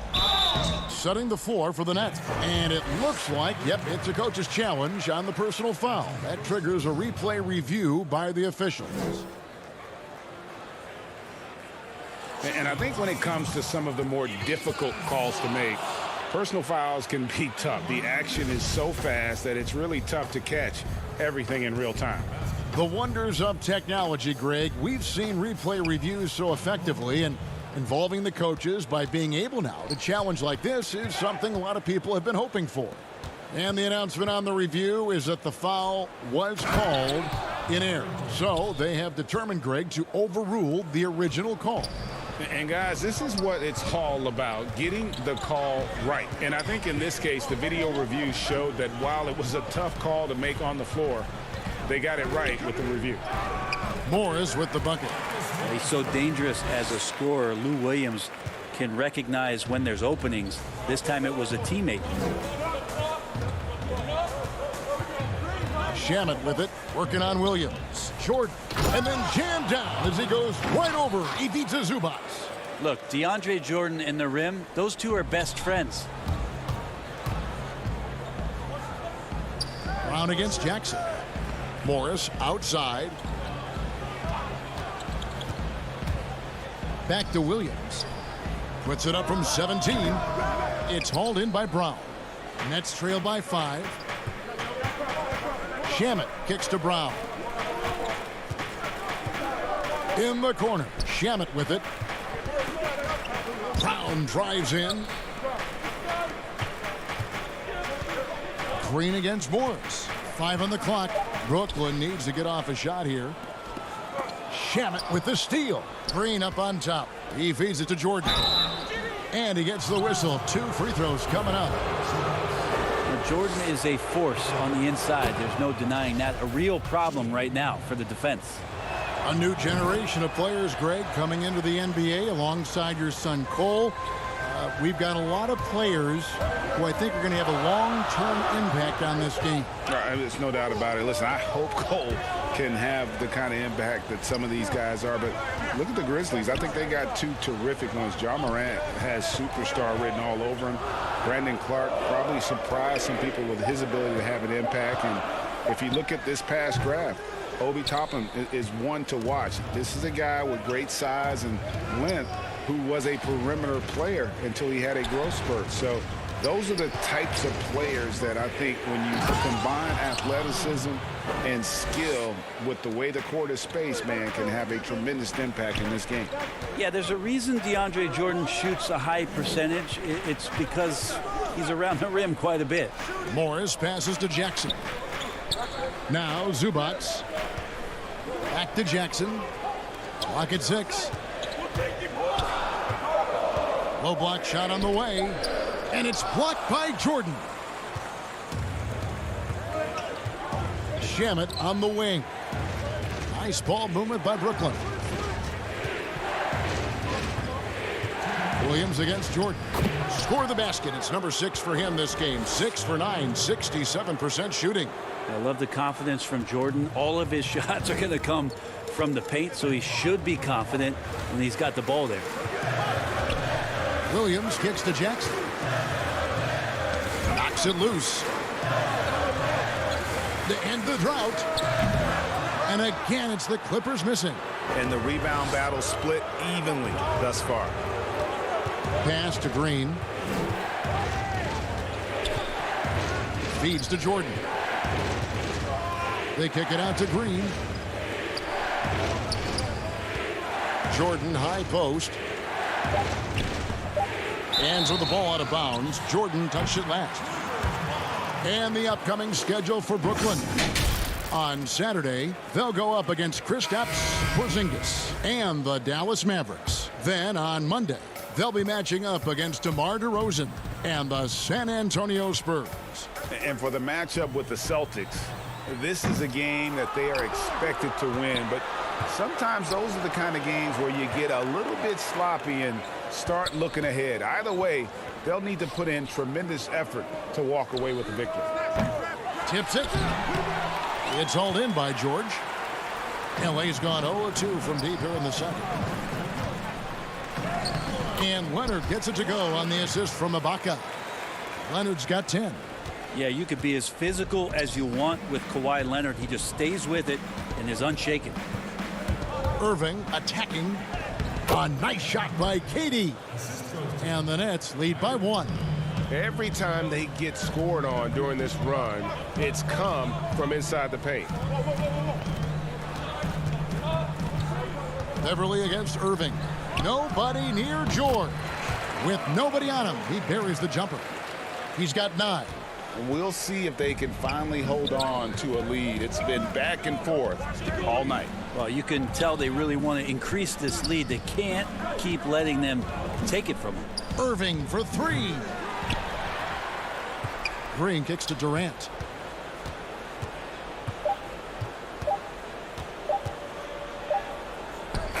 And he was able to put it up in time, but doesn't fall. Blessed with awesome. Thank you, David. And we'll be back for the third quarter of action following halftime. The 2K Sports Halftime Show. Hey, everybody. Good to see you back. The story early on was Kawhi Leonard, who was on fire. He had 10 points.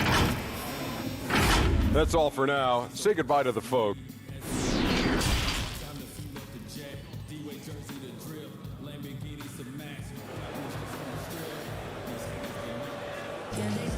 Second half of basketball upon us. We may be in for an exciting finish based on how close of a game that's been so far. DeAndre Jordan has been sensational. Yeah, pretty much all throughout that first half, and he was taking care of his business on the low blocks and getting more than his fair share of dunks. Yeah, there's not any guy defensively that was bodying him up or contesting the shot, so right now he's feasting. We've got Ibaka. Paul George is out there with Patrick Beverley. Then there's Batum, and it's Leonard in at the small forward position. That's the group starting the second half for Tyronn Lue. Nobody near Irving. A three-pointer, no good. And they had some botched coverage that turned into no coverage. And he gets it to go as they call the foul. He's on his way to the line for one more. And this is who he has become. Leonard, with the great body control, takes the hit and still able to sink the shot. And 1. Nets trail by 6. Irving looking over the floor. Good on the bucket. Irving's got his first basket of the night. Blinding speed there shown by Kyrie Irving on the boost. And when he puts it on the floor like that, he's getting all the way to the rim. Oh, and a fast break for the Nets. Here's Harden. Wow, hammering it in. And this is how a floor leader makes a statement. Harden just put the other team on notice. And so George will bring it up for Los Angeles. Their biggest lead of the game was 9. Beverly, the pass to Ibaka. Buries it down low. Ibaka's got 4 points in the quarter. And how about that? Coming out to start the half, a perfect 3 of 3. Irving dishes to Harden. Irving kicks to Harden. The kick out to Irving. There's the feed to Jordan. Good. 16 points for DeAndre Jordan. Okay, good game plan. Start the second half. 3 of 4 so far from the field. Beverly finds Leonard. Nice spin off the left rim and in. Well, great start. Check that box. They've made their first 4 shots, guys, and the offense looking very fluid right now. Left side, Harris. Plenty of space. And no good that time. And it's the Clippers taking it the other way. Next up for them, the Bucks in Milwaukee. And that one will start off a 3-game road trip for the team. And what a half for this offense. If they can stay this high, a great chance to extend this lead. Jordan the pass to KD. Here's Harden. Slammed home, and he draws the foul. A chance for another point at the free throw line. Serge Ibaka picks one up there. Yeah, Kevin knows when he can score, so he waits and makes sure that somebody else doesn't have a better shot before he does that. Good play there. A platoon swap here for the Clippers. Jeff Green is checked in for Brooklyn. Landry Shamet comes in for Kyrie Irving. Jackson kicks to Williams. Los Angeles needs to get off a shot here. They get it back. Out to Morris. Outside Jackson. Passes it to Zubac. That's good. And it's Jackson with the assist that time. Zubac has got his first points in this one. Nets trail by 6. Outside Green. Back to Shamet. Harris outside. The pass to Shamet. He feeds it to Green. And the shot goes down. The defense so concerned with Shamet and his shot-making ability, he makes the play that time. Pass to Williams. There's Jackson with the three. And it's Durant with the rebound. The Nets have gone 5 of 7 from the field in the third quarter. Let's see if they can keep it up. Green finds Harden. Second half here. We're just over 3.5 minutes into it. Good on that shot. And with that, the Los Angeles lead is cut down to just 1 on the basket from Durant. Morris passes to Zubac. Laid in with a nice touch off the glass. Zubac has got 4 points now in the quarter. They didn't have much of a problem getting the ball into the post that time. Pass to Harden. To the paint. And there's the whistle. 3-second violation. Yikes, that one stings there. Hurts so much more to turn the ball over, especially with how tight the game is. For the Clippers, Kawhi Leonard's checked in for Luke Kennard. And it's George in for Jackson. And then for Brooklyn, Luwawu-Cabarrot comes in for Kevin Durant. And it's Brown in for Landry Shamet. Yeah, Paul George will take those opportunities anytime he can get them. A nice dunk there. Harden dishes to Green. Nets passing it around. Harden outside. Feeds it to Green. Goes back up. And the rejection by Zubac. Here's Harris. Brown against Williams. Leonard attacking. And he drops in the layup off the glass. Now it's a 7-point Los Angeles lead. And the advantage they have starting to increase. Things are coming together for them at a really opportune time. Coaches always talk about the first 5 minutes of the third quarter. They have definitely increased their energy level here. And so it's the Los Angeles Clippers. And a chance right now to show you our State Farm assist of the game. And how about the floor generalship right here? I mean, showing us why they're always in good hands when he's the man in charge. Great hands, great vision. That makes great things happen for your offense. The fourth quarter has arrived. So good to have you with us.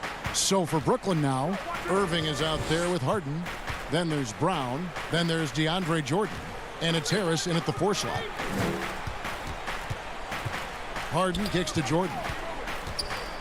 And DeAndre Jordan throws it down. Not allowing the defense to cover him or alter his shot there was DeAndre Jordan getting to the rim. Here's George. And it's in. Basket number 6 for him thus far. He has only missed 2 shots from the floor. That's the guy they're going to keep going to, as they should. The lead's only going up if they keep feeding him. Brown drives in. Misses from close range. A lot of defenders choose to just back up off of him when he's in that tight, try to avoid the and one, and this time they're not backing off. Harden has a wide open look. But they'll get another chance. Brown finds Harden. Now here is Harris, defended by Batum. Right side, Jordan. Harden outside. And the jam by Harden.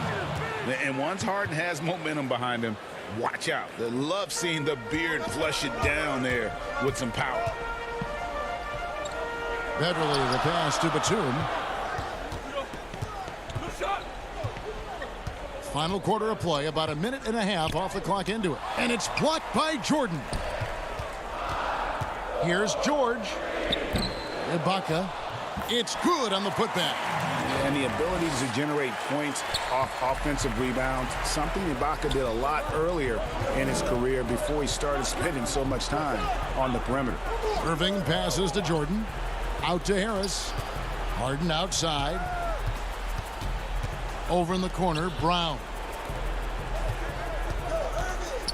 The feed to Jordan. He can't hit that time. Ibaka with some nice D. Here's Leonard. And a lot of contact on that one, so he'll shoot 2 here. It's going to be on James Harden. There's a quiet intensity that Kawhi Leonard brings to both ends of the floor, a defensive menace, and it's amazing to watch him just how disruptive he can be when he's guarding the 1, 2, 3, or or even 4-man and messing up offensive scheme. And Brooklyn making a change here. Durant's checked in. And let's catch up with our sideline reporter, David Aldridge. Well, I was able to listen in on what the Nets head coach was going over with his team. He wants them to work for more easy baskets and transition. He said, the moment we take possession of the ball, I want us to attack. If there's nothing there, then you can pull it back out and run the offense. Kevin?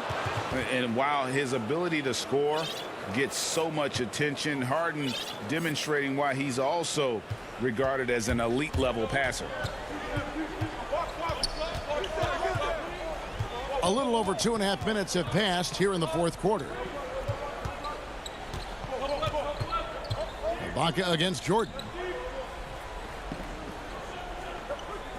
Left side Ibaka. He dishes it to Leonard. And that one clearly a foul. Gets the whistle and 2 shots coming up. Such a difficult guy to keep up with and also have a conversation with. Leonard, sometimes all you can do is foul him. And that one goes in. 2 from the line that time. Well, when he gets into a groove at the free throw line, it doesn't just last for tonight. This might be 2 weeks, 2 months, something like that. Irving passes to Jordan. Over Ibaka. It's good, and the Clipper lead is cut to just 7 points in the basket from DeAndre Jordan. And Kyrie doing a good job of just setting everybody up, making sure there's a great pace and tempo to each possession offensively. Leonard on the wing. 2 free throws coming up, and they call the shooting foul. It's going to be on DeAndre Jordan. Yeah, way to play in attack mode and get to the line. Good on the first, and that stretches their lead to 8. And so both free throws are good, and it's a 9-point ball game here. Down the stretch of last season, Greg, we saw some teams resting healthy players, even ones out of the playoff hunt, and they got fined. But is the amount, which I think is about $25,000, is that enough to discourage that tactic? You know, I don't think it is. Not when team revenues are measured in the hundreds of millions. You got to do more to keep them honest, but by the same token, you know, if I got $200 million invested in a guy, I want to protect my investment. And so if I can rest them here or there and prolong their career, I think my organization's all the better for it. If you came to watch a scoring battle, you're in the right place. Yeah, both of these teams locked in on the offensive end. It's going to be a high-scoring affair tonight. Stolen by Harden. Oh, and here we go with Durant. Nobody back. And Kevin Durant with the slam. And he sort of had that look in his eyes. Durant staying cool in a clutch moment. It's George on the wing, covered by Irving. And it's Paul George with the finish. Well, your best players want to take on the burden come clutch time, and Paul George carrying the weight right now. Paul George with the steal. Irving with the steal. Back to Harris. Nice ball movement by Brooklyn. Irving finds Durant. Now Irving. Defended by George. Here's Jordan. Over Ibaka. The kick out to Irving. 6 on the shot clock. Irving double team. Here's Harris in the corner. Harden. That 3 off the mark. Outside Leonard.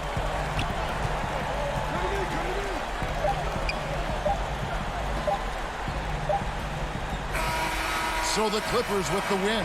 Probably a little closer than they would have liked it, but thank you, David. Great interview once again.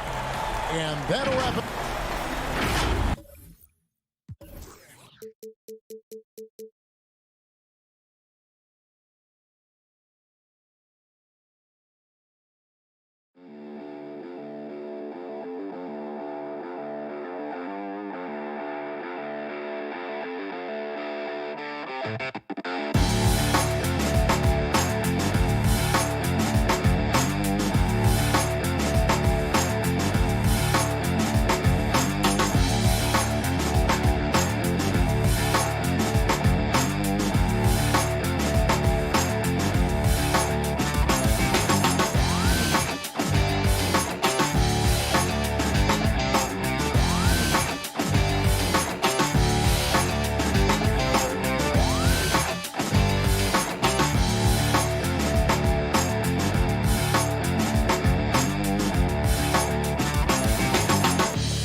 has been trending for him. And looking at his offensive numbers from the past few years, it seems like teams around the league have kind of figured him out. He's having to work a lot harder for his points, and they haven't been coming nearly as easily as they used to. Here are the starters for Milwaukee. Giannis is the 4 with Lopez the 5. Dante DiVincenzo, he's out there with DJ Augustin. And it's Middleton in at the 3 spot. And for the Clippers, they've got Paul George. Kawhi Leonard is out there with Batum. Then it's Ibaka, and it's Beverly in at the point. Beverly against Augustine. Now here's Middleton. D right on him. And Steve, as we get into the middle of the season, do you feel we have a good idea of who the contenders are at this point? The major forces, Kevin, you know for sure where they are. There are always some teams you can't tell if they're legit or not just yet. Beverly dishes to George. From about 19 feet, off the left rim and out. Here in the first, a little over a minute played so far. Middleton inside the three-point line. Giannis on the follow. Giannis has got his second bucket. And with his length and explosiveness, it's never a surprise to see Giannis get points on the offensive glass. Great nose for the ball. Beverly wide open. And the 3 off target. Bucks have gone 3 of 4 from the field to start out the game. DiVincenzo kicks to Middleton. To the middle. And there's the pass to DiVincenzo.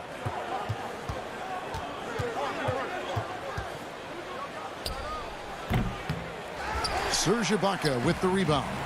Decent look from mid-range, but there may have been a better option for them in that set. Beverly for 3. Rebounded by the Bucks. They defeated the Pelicans in their last game.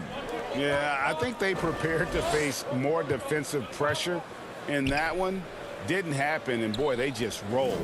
They came in focused and ready to play, and despite facing little resistance, they never pulled back. And guys, even though he's in a big market, Kawhi Leonard's still not one for the spotlight. That is so true. It's not about the fame for him. He's in L.A., but Kawhi Leonard stays in his bubble. All the trappings that come with being a great player, he's truly focused on the love of the game, winning and being the best possible player he can be.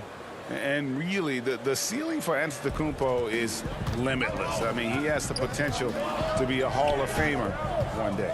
Catching up on the changes for the Clippers. Zubac is checked in for Ibaka. Marcus Morris comes in for Nicholas Batum. And it's Williams in for Patrick Beverly. Buries it from three-point range. And this is in Morris's wheelhouse right here. Extremely fluid with the catch and release. Here's Giannis. Banked in off the glass. Giannis has got his 3rd basket of the night. Clippers trail by 5. George looking around. Zubac the pass to George. From 11 feet away, and he gets the bucket. Facing up from mid-range, George could have tried to drive, but takes what the defense gives him. On the wing, Williams. And George kicks to Leonard. Outside, George. That misses. Had a chance to tie it there. This is the shot they wanted to get. Right guy, right spot, wrong result. Antetokounmpo finds Lopez. Here's Middleton. It's good for his second make. He's made 2 of 3 so far. They're getting him shots in his spots. That's understanding your personnel. The 3 from George. And it's George again missing. Bucks leading by 5. Middleton outside. Forbes the pass to Lopez. In the corner, it's DiVincenzo. No good on the triple. LA's gone 1 of 5 from downtown in the first quarter. Points out there have been hard to come by. And after defending on the shot, he doesn't give up on the play. Follow that straight to the glass for the rebound. And blocked. That one goes careening off the glass. To the paint, it's stolen by Antetokounmpo. And it's the Bucks on the break. Bucks passing it around. And Forbes kicks to DiVincenzo. Here is Forbes, defended by George. Good work there as it goes. Showing he can hit the jumper from anywhere on the floor. Forbes continues to impress with his shot. George with no one around. Los Angeles with another miss. And now the fast break. Middleton with the ball. A nice shot there by Antetokounmpo. Terrific play. This is why you run your offense through him and live with the results. Giannis Antetokounmpo, he's feeling it tonight and has been the driving force.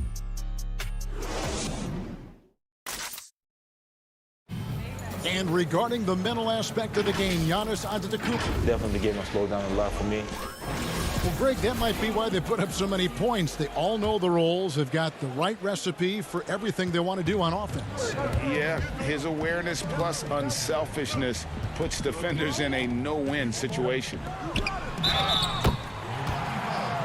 And if you're just tuning in, we've got a wide margin on the scoreboard, but plenty of time left for a comeback. And look what we've seen from Milwaukee. What do you think, guys? You could see they were well prepared defensively coming into this one. Yes, what they do, they take away the things that teams like to do offensively, also keeping them out of sync. All fueled up and ready to go. Let's reset the lineups courtesy of Gatorade as the second quarter gets going. And the Clippers, looking at who they've got. Luke Kennard out there with Marcus Morris. Then there's Reggie Jackson. Then it's Williams. And it's Ibaka in at the 5, roaming the paint. Over to the wing. And the rejection by Ibaka. Great defense by Serge, a tremendous athlete, blessed with insane length and leaping ability. Clippers trail by 4. And around a minute gone here in the second quarter. And he makes that one. That's good planning, and that's good execution. And that's a great look. Jacks up a 3. Forbes can't get it to go. For Los Angeles, they've gone a nice 3 of 3 to start the second. Tries to keep it alive. One-on-one here. Portis, the pass to Augustine. Back to Portis. That's in. Augustine with the assist. Bobby Portis plays hard, gives 100%, puts himself in a position to succeed. Beverly dishes to Ibaka. And Ibaka slams it in. Oh, and he went for the two-hander on the slam using some muscle. Some urgency from him there. Sure. Craig kicks to Connaughton. Portis against Ibaka. Portis, the pass to Forbes. Down to 5 on the shot clock from 12 feet out. And the jumper is good. And the Bucks lead by 4. And here's Beverly. He brings it up for Los Angeles. From downtown. And it's Connaughton with the rebound. And even with good coverage defensively that time, he has confidence to drill the 3. Craig passes to Portis. Craig controls the rebound and puts it back up and in. And those second chance points really become almost like bonus points when you can get them. Pass to Ibaka. Augustine against Beverly. And the layup falls. You know, Greg, we know there's some power finishers in the NBA like Giannis Antetokounmpo, but he complains a lot that he needs to sell contact rather than muscle through it. How do you evaluate those kind of power finishers in the game? Well, I mean, there's still power will always play a role, especially when you can add in quickness and athleticism. And I think you start right there with Giannis. I mean, he's kind of epitomizes that. LeBron obviously is still in that category. And a guy like Kawhi Leonard, he can send you into the stanchion when he gets going downhill as well. The drive by Jackson. It's tipped. Great size by Bobby Portis. Would love to see him block more shots, but he got all of that one. Augustine passes to Portis. And that basket is going to count. Goaltending, the official call. Yeah, That's a tough call for the refs to make there. I'm not sure it was on the way down, but that's how they saw it. And it's a completely new group for Los Angeles. And Milwaukee with a change here, too. Antetokounmpo's checked in to the inside. Williams passes to Zubac. Leonard on the wing. He had a 30-point outing their last game against Memphis. Even though he got fouled a lot, he never lost any of his aggressiveness. He kept making free throws, and then in the process, really frustrated the D. Augustine against Williams. Giannis high post. Last time out, he had 38 points. Here's George, and the rejection by Antetokounmpo. A tough start scoring the basketball, but they're starting to turn it around now. Clock management, this is where they can get a 2-for-1. And Kevin, every opportunity counts. Out to the right wing. 29 seconds left in the first half. Giannis, no good. Clippers trail by 4. Outside Leonard. Pass to Zubac. Shooting foul as the whistle blows. He'll shoot 2 free throws. For Los Angeles, they have gone 1-for-1, making their previous attempt at the line. And they've had really good numbers all season from the free throw line. Well, probably a little draft in the arena tonight. He's the last guy you expect to miss the mark by that much. Absolutely. DiVincenzo passes to Lopez. Here's Connaughton. Passes it to Lopez. Lays it up and in off the pretty assist. And the Bucks lead by 5. Can't let Lopez get comfortable down low. The second he does. Thank you, David. And we'll be back after halftime as the third quarter gets underway. It's the 2K Sports Halftime Show. Hey, everybody. Good to see you back here on our halftime show. Well, actually, we can't. It was a big-time first quarter for Giannis Antetokounmpo. He had 10 points.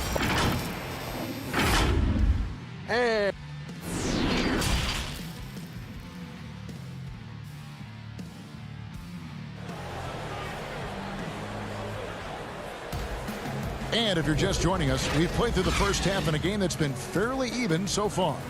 You look at Antetokounmpo in this one, he's been everywhere. Yeah, and early on, he has been feasting in the paint, and you have to think they're going to keep feeding the big fella. Why go away from something that's working? Force the defense to prove that they can stop it. Setting the floor for the Bucks. Middleton and Giannis are the forward tandem. DJ Augustine out there with Dante DiVincenzo. And it's Lopez in at the 5. Here's Batum. And the jam by Nicholas Batum. I love the patience Beverly has developed with the ball in his hands. Terrific find. Here's Antetokounmpo. And the slam dunk by Antetokounmpo. Oh, taking it to the rack with power. And hammering down the two-hand slam. Here's George. Rebounded by the Bucks. Their biggest lead of the game was 9. He is just really almost playing for the other team. The shooting has just been poor. And a nice play by Antetokounmpo as he scores. Antetokounmpo's got 4 points in the quarter. A little over a minute gone here in the second half. And here's George. He seems to always be finding ways to score, averaging around 23.5 points a game. And here's the fast break. Giannis leading the way. The Bucks working the ball around. Up again. Great positioning on the putback. And now a 9-point Milwaukee lead. And they continue to control the glass. It's George on the wing. From outside the arc. Rebounded by the Bucks. Middleton's got his 4th rebound with that last one here tonight. DiVincenzo passes to Giannis. Fires the 3. The pass to DiVincenzo.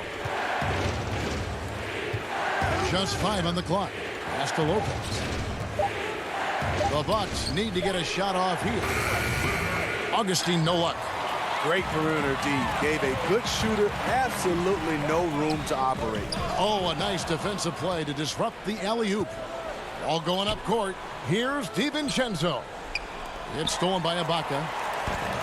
And here we go. George heading to the hoop. Wow! I can't believe that one. That was incredible. Oh, that is just unreal. Is this the dunk contest, or are we actually playing a real game? No, this one counts, Greg. Believe me. My But confidence to attempt that alley-oop to himself. George passes to Leonard. And he banks in the layup. Leonard's got 6. Excellent pass, PG-13, keeping his eyes up, using his vision. And Smitty, with LeBron getting into his late 30s, KD coming off the Achilles, for your money, is Kawhi Leonard the best player in the world? Great question. I know one player, the Greek Freak, might have something to say about that. No less than Michael Jordan himself called Kawhi the best two-way player in the game. That's a very strong endorsement from MJ. Up top, Leonard, defended by Middleton. Right side, Leonard. Just 5 to shoot. Back to George. Releases from 15. Rebound, Giannis Antetokounmpo. And for his offense, this has just been a brutal period. Middleton outside. He feeds it to Lopez. Middleton against George. Good on the bucket. And with great positional size, Middleton knows how to do damage down low. Now here's Beverly. He's averaging just around 8.5 points a game. Pass to George. And Leonard has it in the corner.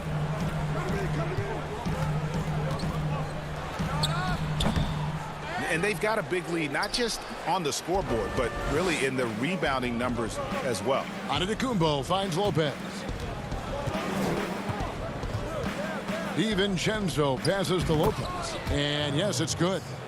Lopez has got the lead up to 13 now for Milwaukee. And not hard to see why they are giving up points on this run. Just too many good looks from in close. You've got a 9-second difference between the shot clock and the game clock. And the call on the shot that sends him to the line. Comfortable inside, plus the 7'3" wingspan. Hard to stop Kawhi without fouling. And Los Angeles will go for a different look here. Zubac is checked in for Ibaka. Marcus Morris comes in for Nicholas Batum. Reggie Jackson's checked in for George. And it's Williams in for Patrick Beverly. Big group substitution here for Milwaukee. Portis, he's checked in for Lopez. Torrey Craig comes in for Chris Middleton. Pat Connaughton, he's checked in for Dante DiVincenzo. And it's Bryn Forbes in for Augustine. Count it. 8 points for Bobby Portis. Beautiful by Bobby Portis. Catches it in rhythm, and we know about the confidence he has. And here at the end of the third quarter, it's a double-digit ball game. The Bucks on top. And a quick look now at the State Farm assist of the game. Just true artistry right there. I mean, great decision on where to go with the ball, and how about the perfect delivery? Execution. This is what you practice every day. These guys are professionals. Beautiful play. And there have been 2 very different performances from these teams today as we get going in quarter number 4. We've got Williams. Morris is out there with Ivica Zubac. Then there's Jackson, and it's Kennard in at the small forward. That's who's out there for the Clippers. Here's Jackson. He can't get that one to fall. Some solid defense from Antetokounmpo. There's Portis. And Connaughton has it in the corner. The Bucks working the ball around. Here's Forbes. Portis kicks to Craig. No good with the triple. It's so hard to keep the defense honest when you miss wide open looks like that. I mean, that can happen to anyone, but it's ugly every time it does. Yes, getting a little ahead of himself on that play. Antetokounmpo passes to Craig, and a great assist by Antetokounmpo as that one goes in. Giannis has got 3 assists in the game. On the wing, Williams. Greg, you and I have talked about how the NBA Finals used to be tape delayed. What's the value of fans getting to see the broadcast live now as opposed to tape delayed as it was back in the 70s. Isn't that weird to even think that that's the case? I know but, it. You know, I think, Kev, that the fans, they just feel more connected to their favorite teams and players. It creates more anxiety, right? Because nowadays there's nothing that can happen that you don't know about it, whether you see it or not. So live sports, especially the NBA Finals, the anticipation, that anxiety that we talked about, man, I'm still a fan to this day in a different way. So I can only imagine when you have a personal vested interest in a team, what that's got to feel like. Edge of your seat, you're right. The defense having to respect Jackson's outside game. That opened up things for him in the inside. Right side, Antetokounmpo. Here's Connaughton. Back to Antetokounmpo. No good from outside. Clippers trail by 13. Here's Williams. Uses the glass to finish the layup. And he's been passive today, but maybe that's what he needs to get him going, because for them to be successful, he's got to be a little more selfish. Here's Portis. Kennard with the rebound. The Clippers running out of time.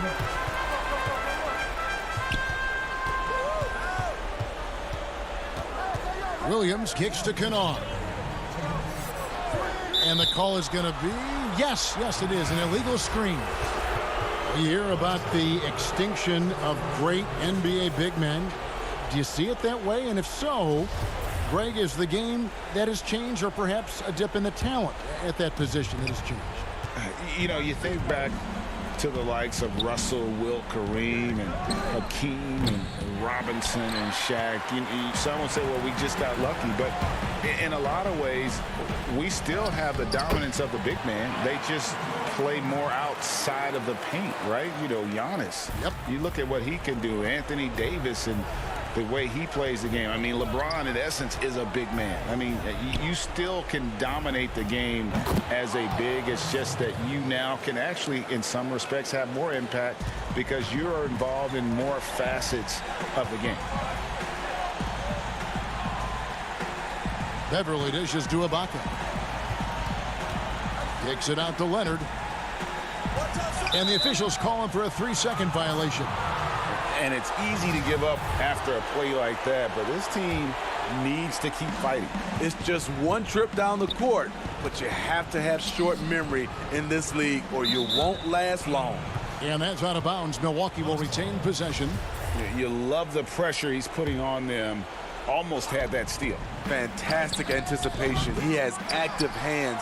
Even though he doesn't come away with the turnover, he's disrupting their offensive flow. Hammers the alley-oop through. And boy, Kawhi is the perfect target. The big reach to get to the pass and the great hands on the catch. The shot by Middleton, wide open. And a miss there on the triple. For Los Angeles, they've gone 5 of 7 from the field since the beginning of the fourth. Strong work at that end of the floor. Kicks it out to Leonard. Over Lopez. And it's Leonard missing. And the Bucks with possession here. The biggest lead of the game, 15 points. And Antetokounmpo gets it to go. Yeah, they've sucked the energy out of this arena. Tremendous effort on the road. And when you're on the road, you can't be tentative coming into a game like this. I thought their aggressive approach was the difference. Outside, George. Beverly for 3. Antetokounmpo pulls it in.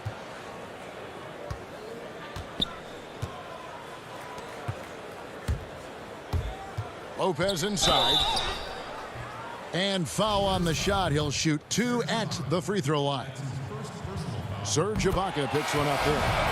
And I know this coaching staff loves seeing Lopez play a physical brand of basketball, even if it means he has to take a few knocks here and there. And so it's the Bucks taking care of business in this one. They came in here and took. All right, David, thank you. And that'll do it, folks.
Tumble his steal totals have taken the last few years. You can see that he's gotten away from playing the kind of gritty, hard-nosed D he was known for. That's an aspect of his game he needs to get back.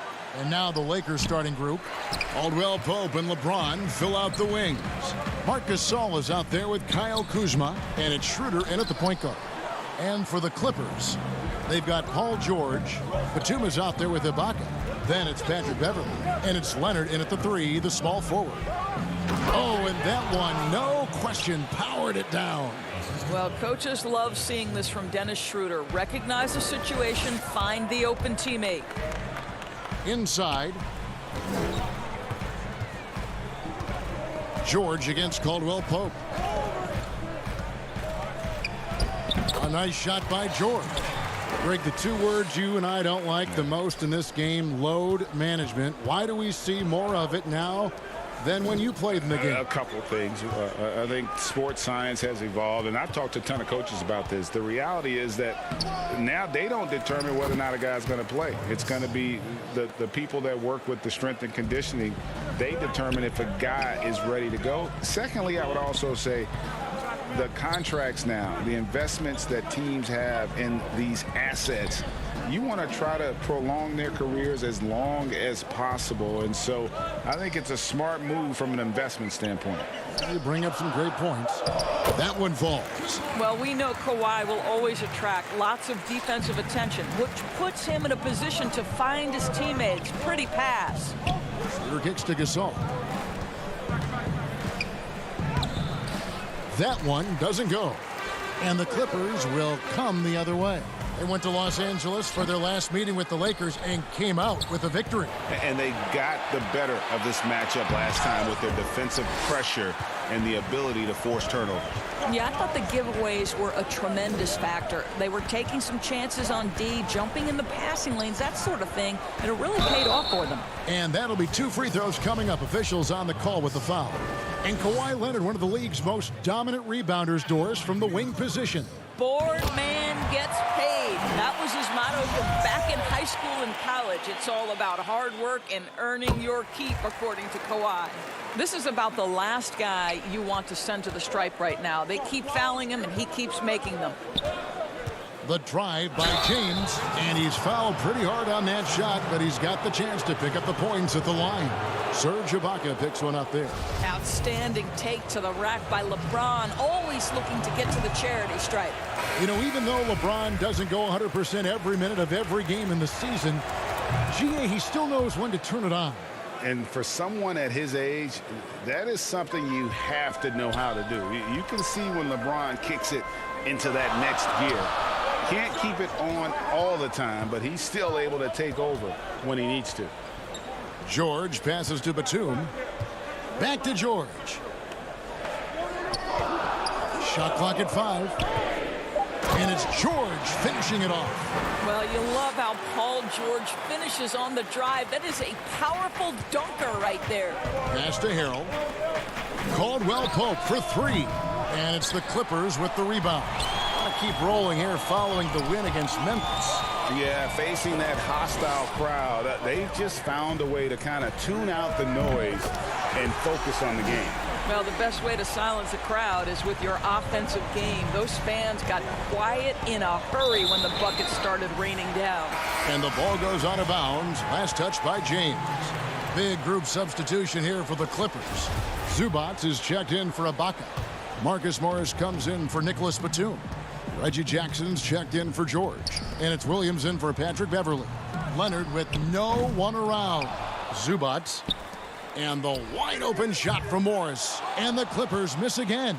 I'm shocked that didn't turn into 3 points. I mean, he makes you pay on those nearly every time. Well, LeBron just shrugs off any and all contact when he has a good look at the rim like that. Outside Williams. Leonard on the wing. And we're just over 3.5 minutes into the first quarter. And not hard to see why they are giving up points on this run. Just too many good looks from in close. And the rejection by James. Oh, you watch LeBron, not a prolific shot blocker, but when he wants to get it done, he is emphatic. And their post play has been really solid right off the bat. Jackson passes to Leonard. 50 seconds left in the first quarter. And Kawhi Leonard with the slam. Well, what makes Kawhi so problematic in the pick and roll? He can do about anything he wants out of it, including keep the basketball. Here's LeBron. Here's Harrell. That one, no good. And it's the Clippers taking it the other way. The putback, Harrell on the follow. And those second chance points really become almost like bonus points when you can get them. There's Jackson with the 3. Caruso grabs the miss. Lakers trail by 4. Here's Horton Tucker. Off to a good start as he hits his first shot attempt. Listen, he hits that shot on a regular basis. Give credit to the offense for getting him a clean look. Williams kicks to Morris. Down low, here's Zubac, and the rejection by Harrell. No good that time. Kawhi Leonard has been on display for the LA Clippers. He finishes with 9 points in the quarter. The D is having all sorts of problems with him. And we'll be right back after this.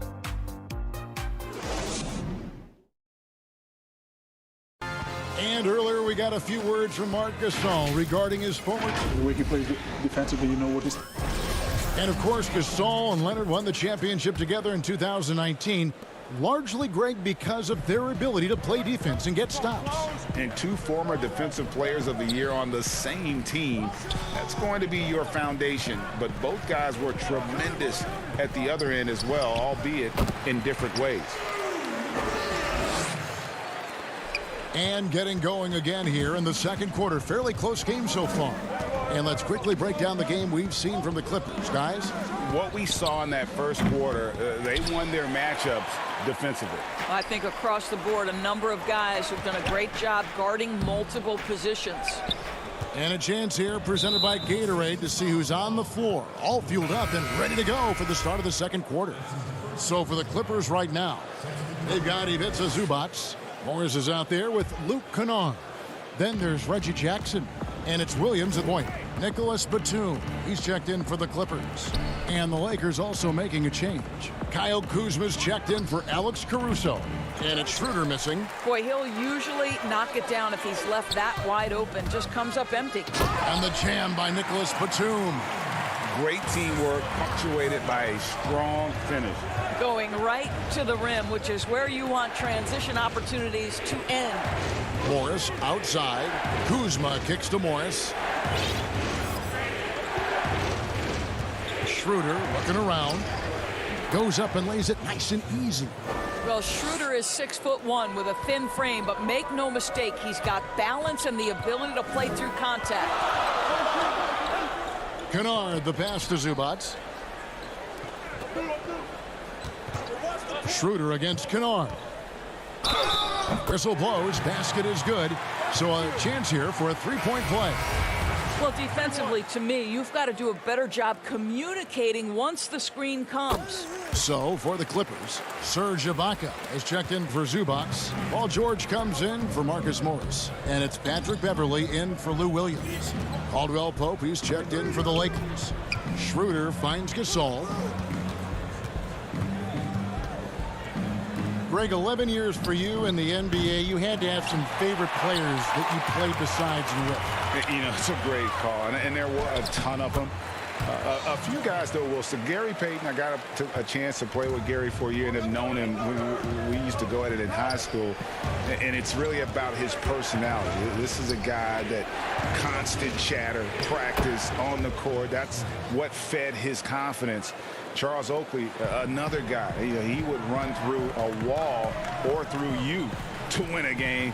And then Scottie Pippen later in my career, just a winner and somebody who I competed against for many years, but then having the opportunity to play with up close, I got a greater appreciation for his skill set. It's Caldwell Pope with the drive, and that one good. Caldwell Pope's got his second basket. All heart from Caldwell Pope there, using every ounce of strength to muscle that shot in. Pass to Kennard. The Lakers with the rebound. Fresh from a win against Portland. And they really got after it from a defensive standpoint throughout that entire game. The turnovers they forced really tell the story. There has to be a willingness to take chances, jumping for steals, getting out in passing lanes, and all of that worked in their favor. Beverley rejected by Gasol. What defensive instincts, what timing by Marc Gasol. Nice block. That shot by Caldwell Pope, no good. Clippers leading by 3. Strange to see Marc Gasol shooting from outside. His game, Greg, wasn't always like it is now. I mean, Gasol has added a 3 to his game in the last seasons with Memphis, and it was an immediate success. He became a functioning stretch 5. Early in his career, he was more likely to drag you to the block and just bruise you more than anything else. Well, Paul George has always had that aspect to his game. The mid-range where he can be efficient and effective is absolutely on point. Schroeder against Beverley. Caldwell Pope left side, all alone. And he wills that one in, sinking right through off the back iron. That's their third straight make off an assist. In the corner, George with it.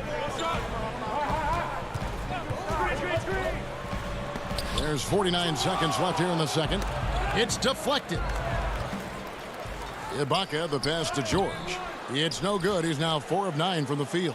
Let's give some credit to the defense for how they're guarding this guy right now, because they're refusing to let him get comfortable.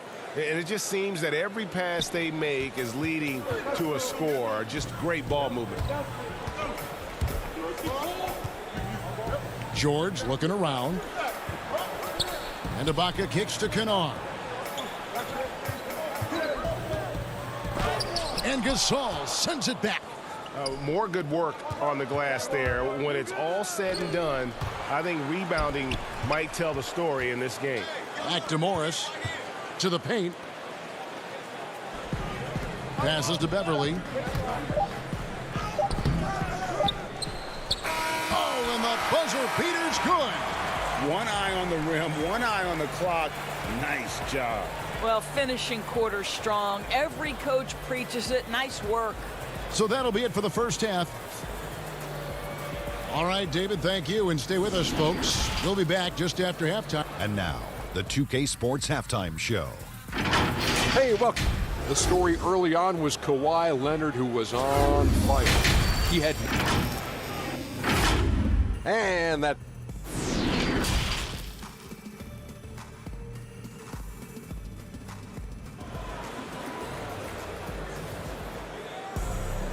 We've got second-half action for you, and if the next couple quarters are similar to the first, this one could go down to the last possession. You have to like what we're seeing so far from Kawhi Leonard. And how about the amount he's contributing in the scoring column through 2 quarters? He has been terrific. And one would expect that the defense made some adjustments at halftime, but he has the ability to answer right back. Checking out the group for Frank Vogel to start the second half. LeBron and Kuzma make up the forwards. Caldwell Pope out there with Dennis Schroeder. And it's Gasol and at the 5 roaming the paint. The elevation and athleticism of LeBron at his size, just incredible. Leonard on the wing. James covering. Batum passes to Leonard. Offline with his 3. And here's Gasol. He'll bring it up for the Lakers. It's a 1-point game, and it's Kentavious Caldwell Pope with the foul. That is his first foul of the game. A different look for the Clippers. Zubac is checked in for Batum. Reggie Jackson comes in for George. Lou Williams is subbed in for Patrick Beverly. Jackson finds Williams. It's good, the assist this time from Jackson. Williams has got 5. You've got to respect the range of Lou Williams. This guy is a threat to score from anywhere. James against Leonard, and James throws it down. And credit the screen for giving him the space he needed to get to the rim. For sure, GA allows him to come in with the sledgehammer. Boy, that's a play you just practice time and time again, and that's the result of the work put in. Jackson passes to Ibaka. The Clippers need to get off a shot. Williams can't get it to go. The Lakers trail. Here's Caruso. The shot goes down and it gets this game back to even. And 10 of their last 12 coming off assists. Clippers have gone only 1 of 5 from the field since halftime. Very slow start offensively. Williams passes to Zubac. Good ball movement here by the Clippers. Count the basket. Well, a little bit of assertiveness from the native of Congo. Serge Ibaka has the green light. Caruso looking for an opening. It's hauled in by Zubac. Zubac has got rebound number 5 here tonight. You know, missed that one, but still a really good start coming off the break. 3 for 4 now. Oh, and he went for the two-hander on the slam, using some muscle. Some urgency from him there, sure. Here's LeBron. The shot, no good. So the Clippers will take it the other way. Their biggest lead of the game was 9. Here's Ibaka. It's good. Great play by Williams to set it up. Now it's a 6-point Clipper lead. Well, the threat to score is real when Lou Williams has the ball, but he uses that to set up his passing game. Floats it up there for Harrell. And a lot of contact on that one, so he'll shoot 2 here. It's on Kawhi Leonard. Lakers shooting their 3rd and 4th free throw shots of the night. And it's been an average year, really, at the free throw line for this group, only around 75%. Here's what the Clippers are going with right now. Morris is checked in for Ibaka. And it's Paul George in for Jackson. The Lakers also with a sub. Morris is checked in. George passes to Zubac. Craig, you were a fit. And yep, we thought we might see it. And the coach's challenge has been triggered on the personal foul call.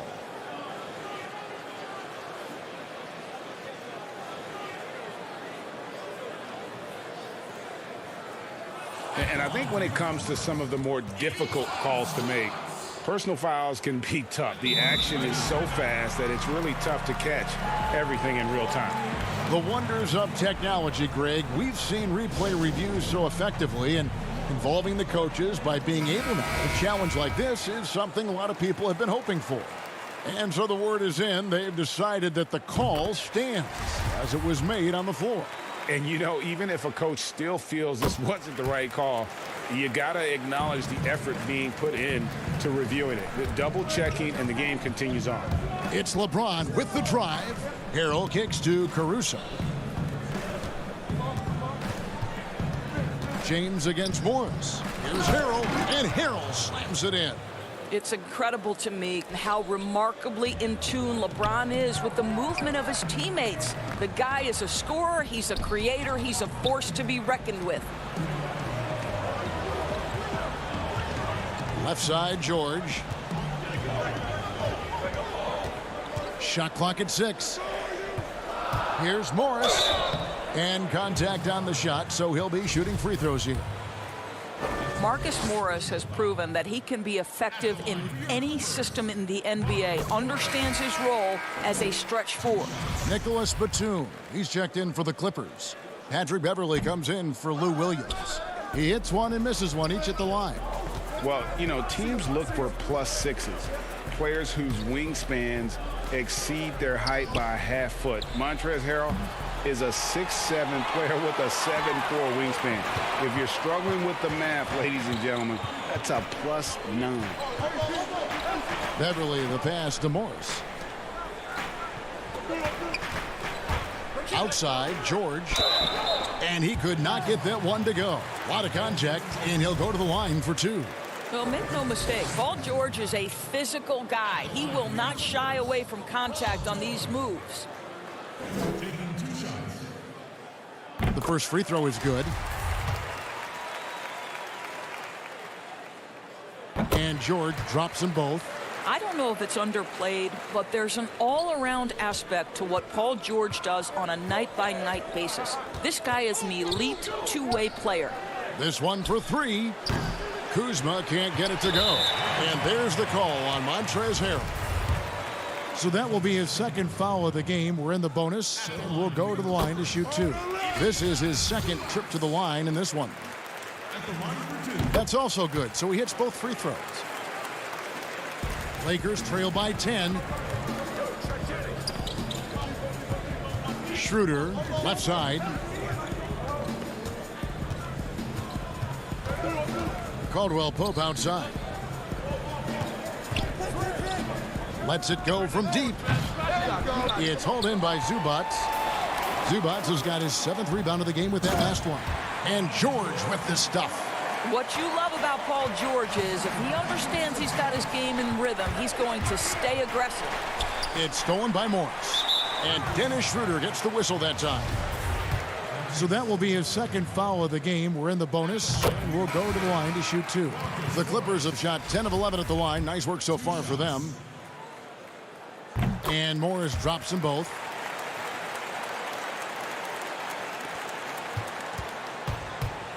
Here's LeBron, and the dunk by James. Just fluidity that LeBron plays with. His ability to change direction on a drive so quickly. Incredible. Well, through 3/4 of play, down double digits, it may be difficult to overcome. Clippers lead by 12. And do not go away, as we'll be back in just a few moments with the start of our 4th quarter coming up next.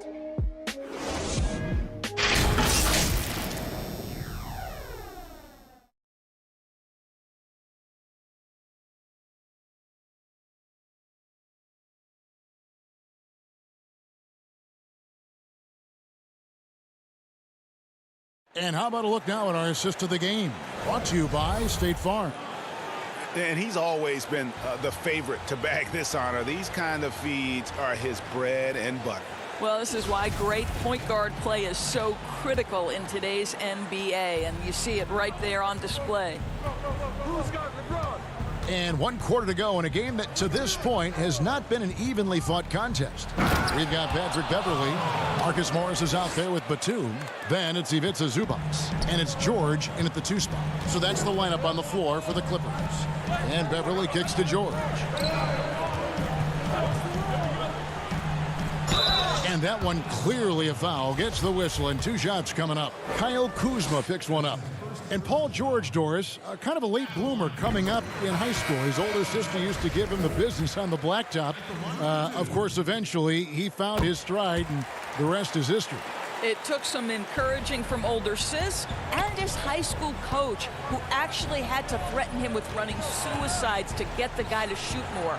And think about it. This guy plays his college basketball at mid-major Fresno State. That's really where he got onto the NBA radar. That's tipped out of bounds. The Lakers will take possession. Well, when you're careless with the basketball, you can expect that to happen. Marc Gasol is checked in for the Lakers. Morris against James, and LeBron throws it down. The ability to flip the switch, right? LeBron James, he decides it's time for me to score a little bit right now. Let me give my team a little bit of juice. Up top, Batum. Outside, George. Rejected by Gasol. And he recovers it. They retain possession. And Ibaka is right there. And so Gasol will bring it up for the Lakers. They trail by 9 points. No good. Some solid defense from Ibaka. Here's George, and it's George finishing it off. That's phenomenal athleticism on the drive. Paul George just sprints past everyone with ease. No one near James as he lets it go. Again, James missing. Clippers leading by 11. Beverly dishes to Ibaka. And the layup's good off the glass. Ibaka's got 4 points this quarter. And with the lead, I like the strategy here. Continue to get the ball to guys who can do something with it. One thing we've learned in the NBA, the game is never over. So you've got to continue to score, continue to build your lead. And this has been a great job of just getting into the middle of that defense and really scoring effectively from the paint. Schroeder finds James. Caldwell Pope outside. To end the run. Batum grabs the miss. When you're not in rhythm with the free ball, why do you keep firing from there? Outside, George. For those just joining us, fourth quarter here. We're just over 2.5 minutes into it. We see Paul George just understands how to use his length and his size. He is such a tough cover close to the basket. First one falls for him. Kawhi Leonard is checked in for Morris. And the Lakers also making a change. Horton Tucker's checked in.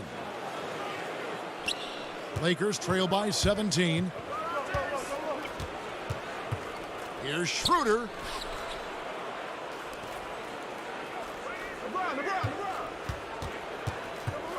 Over Beverly.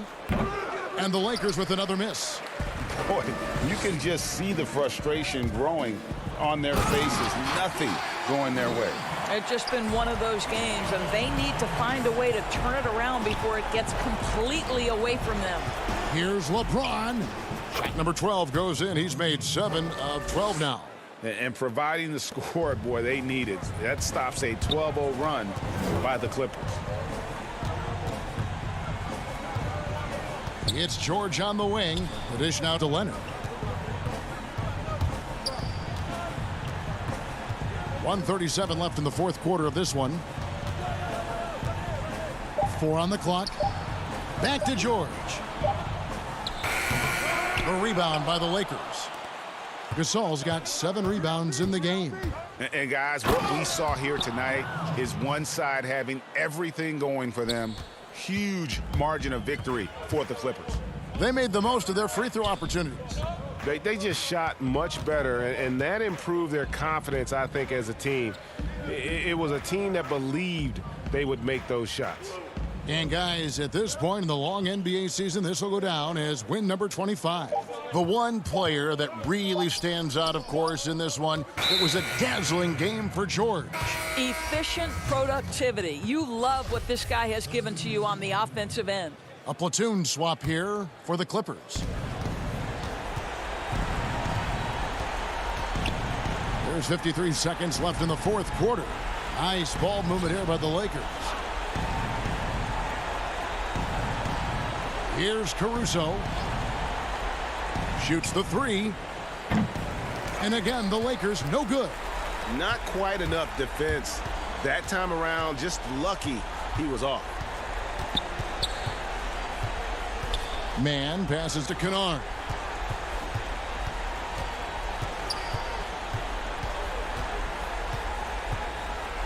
5 to shoot. The tray.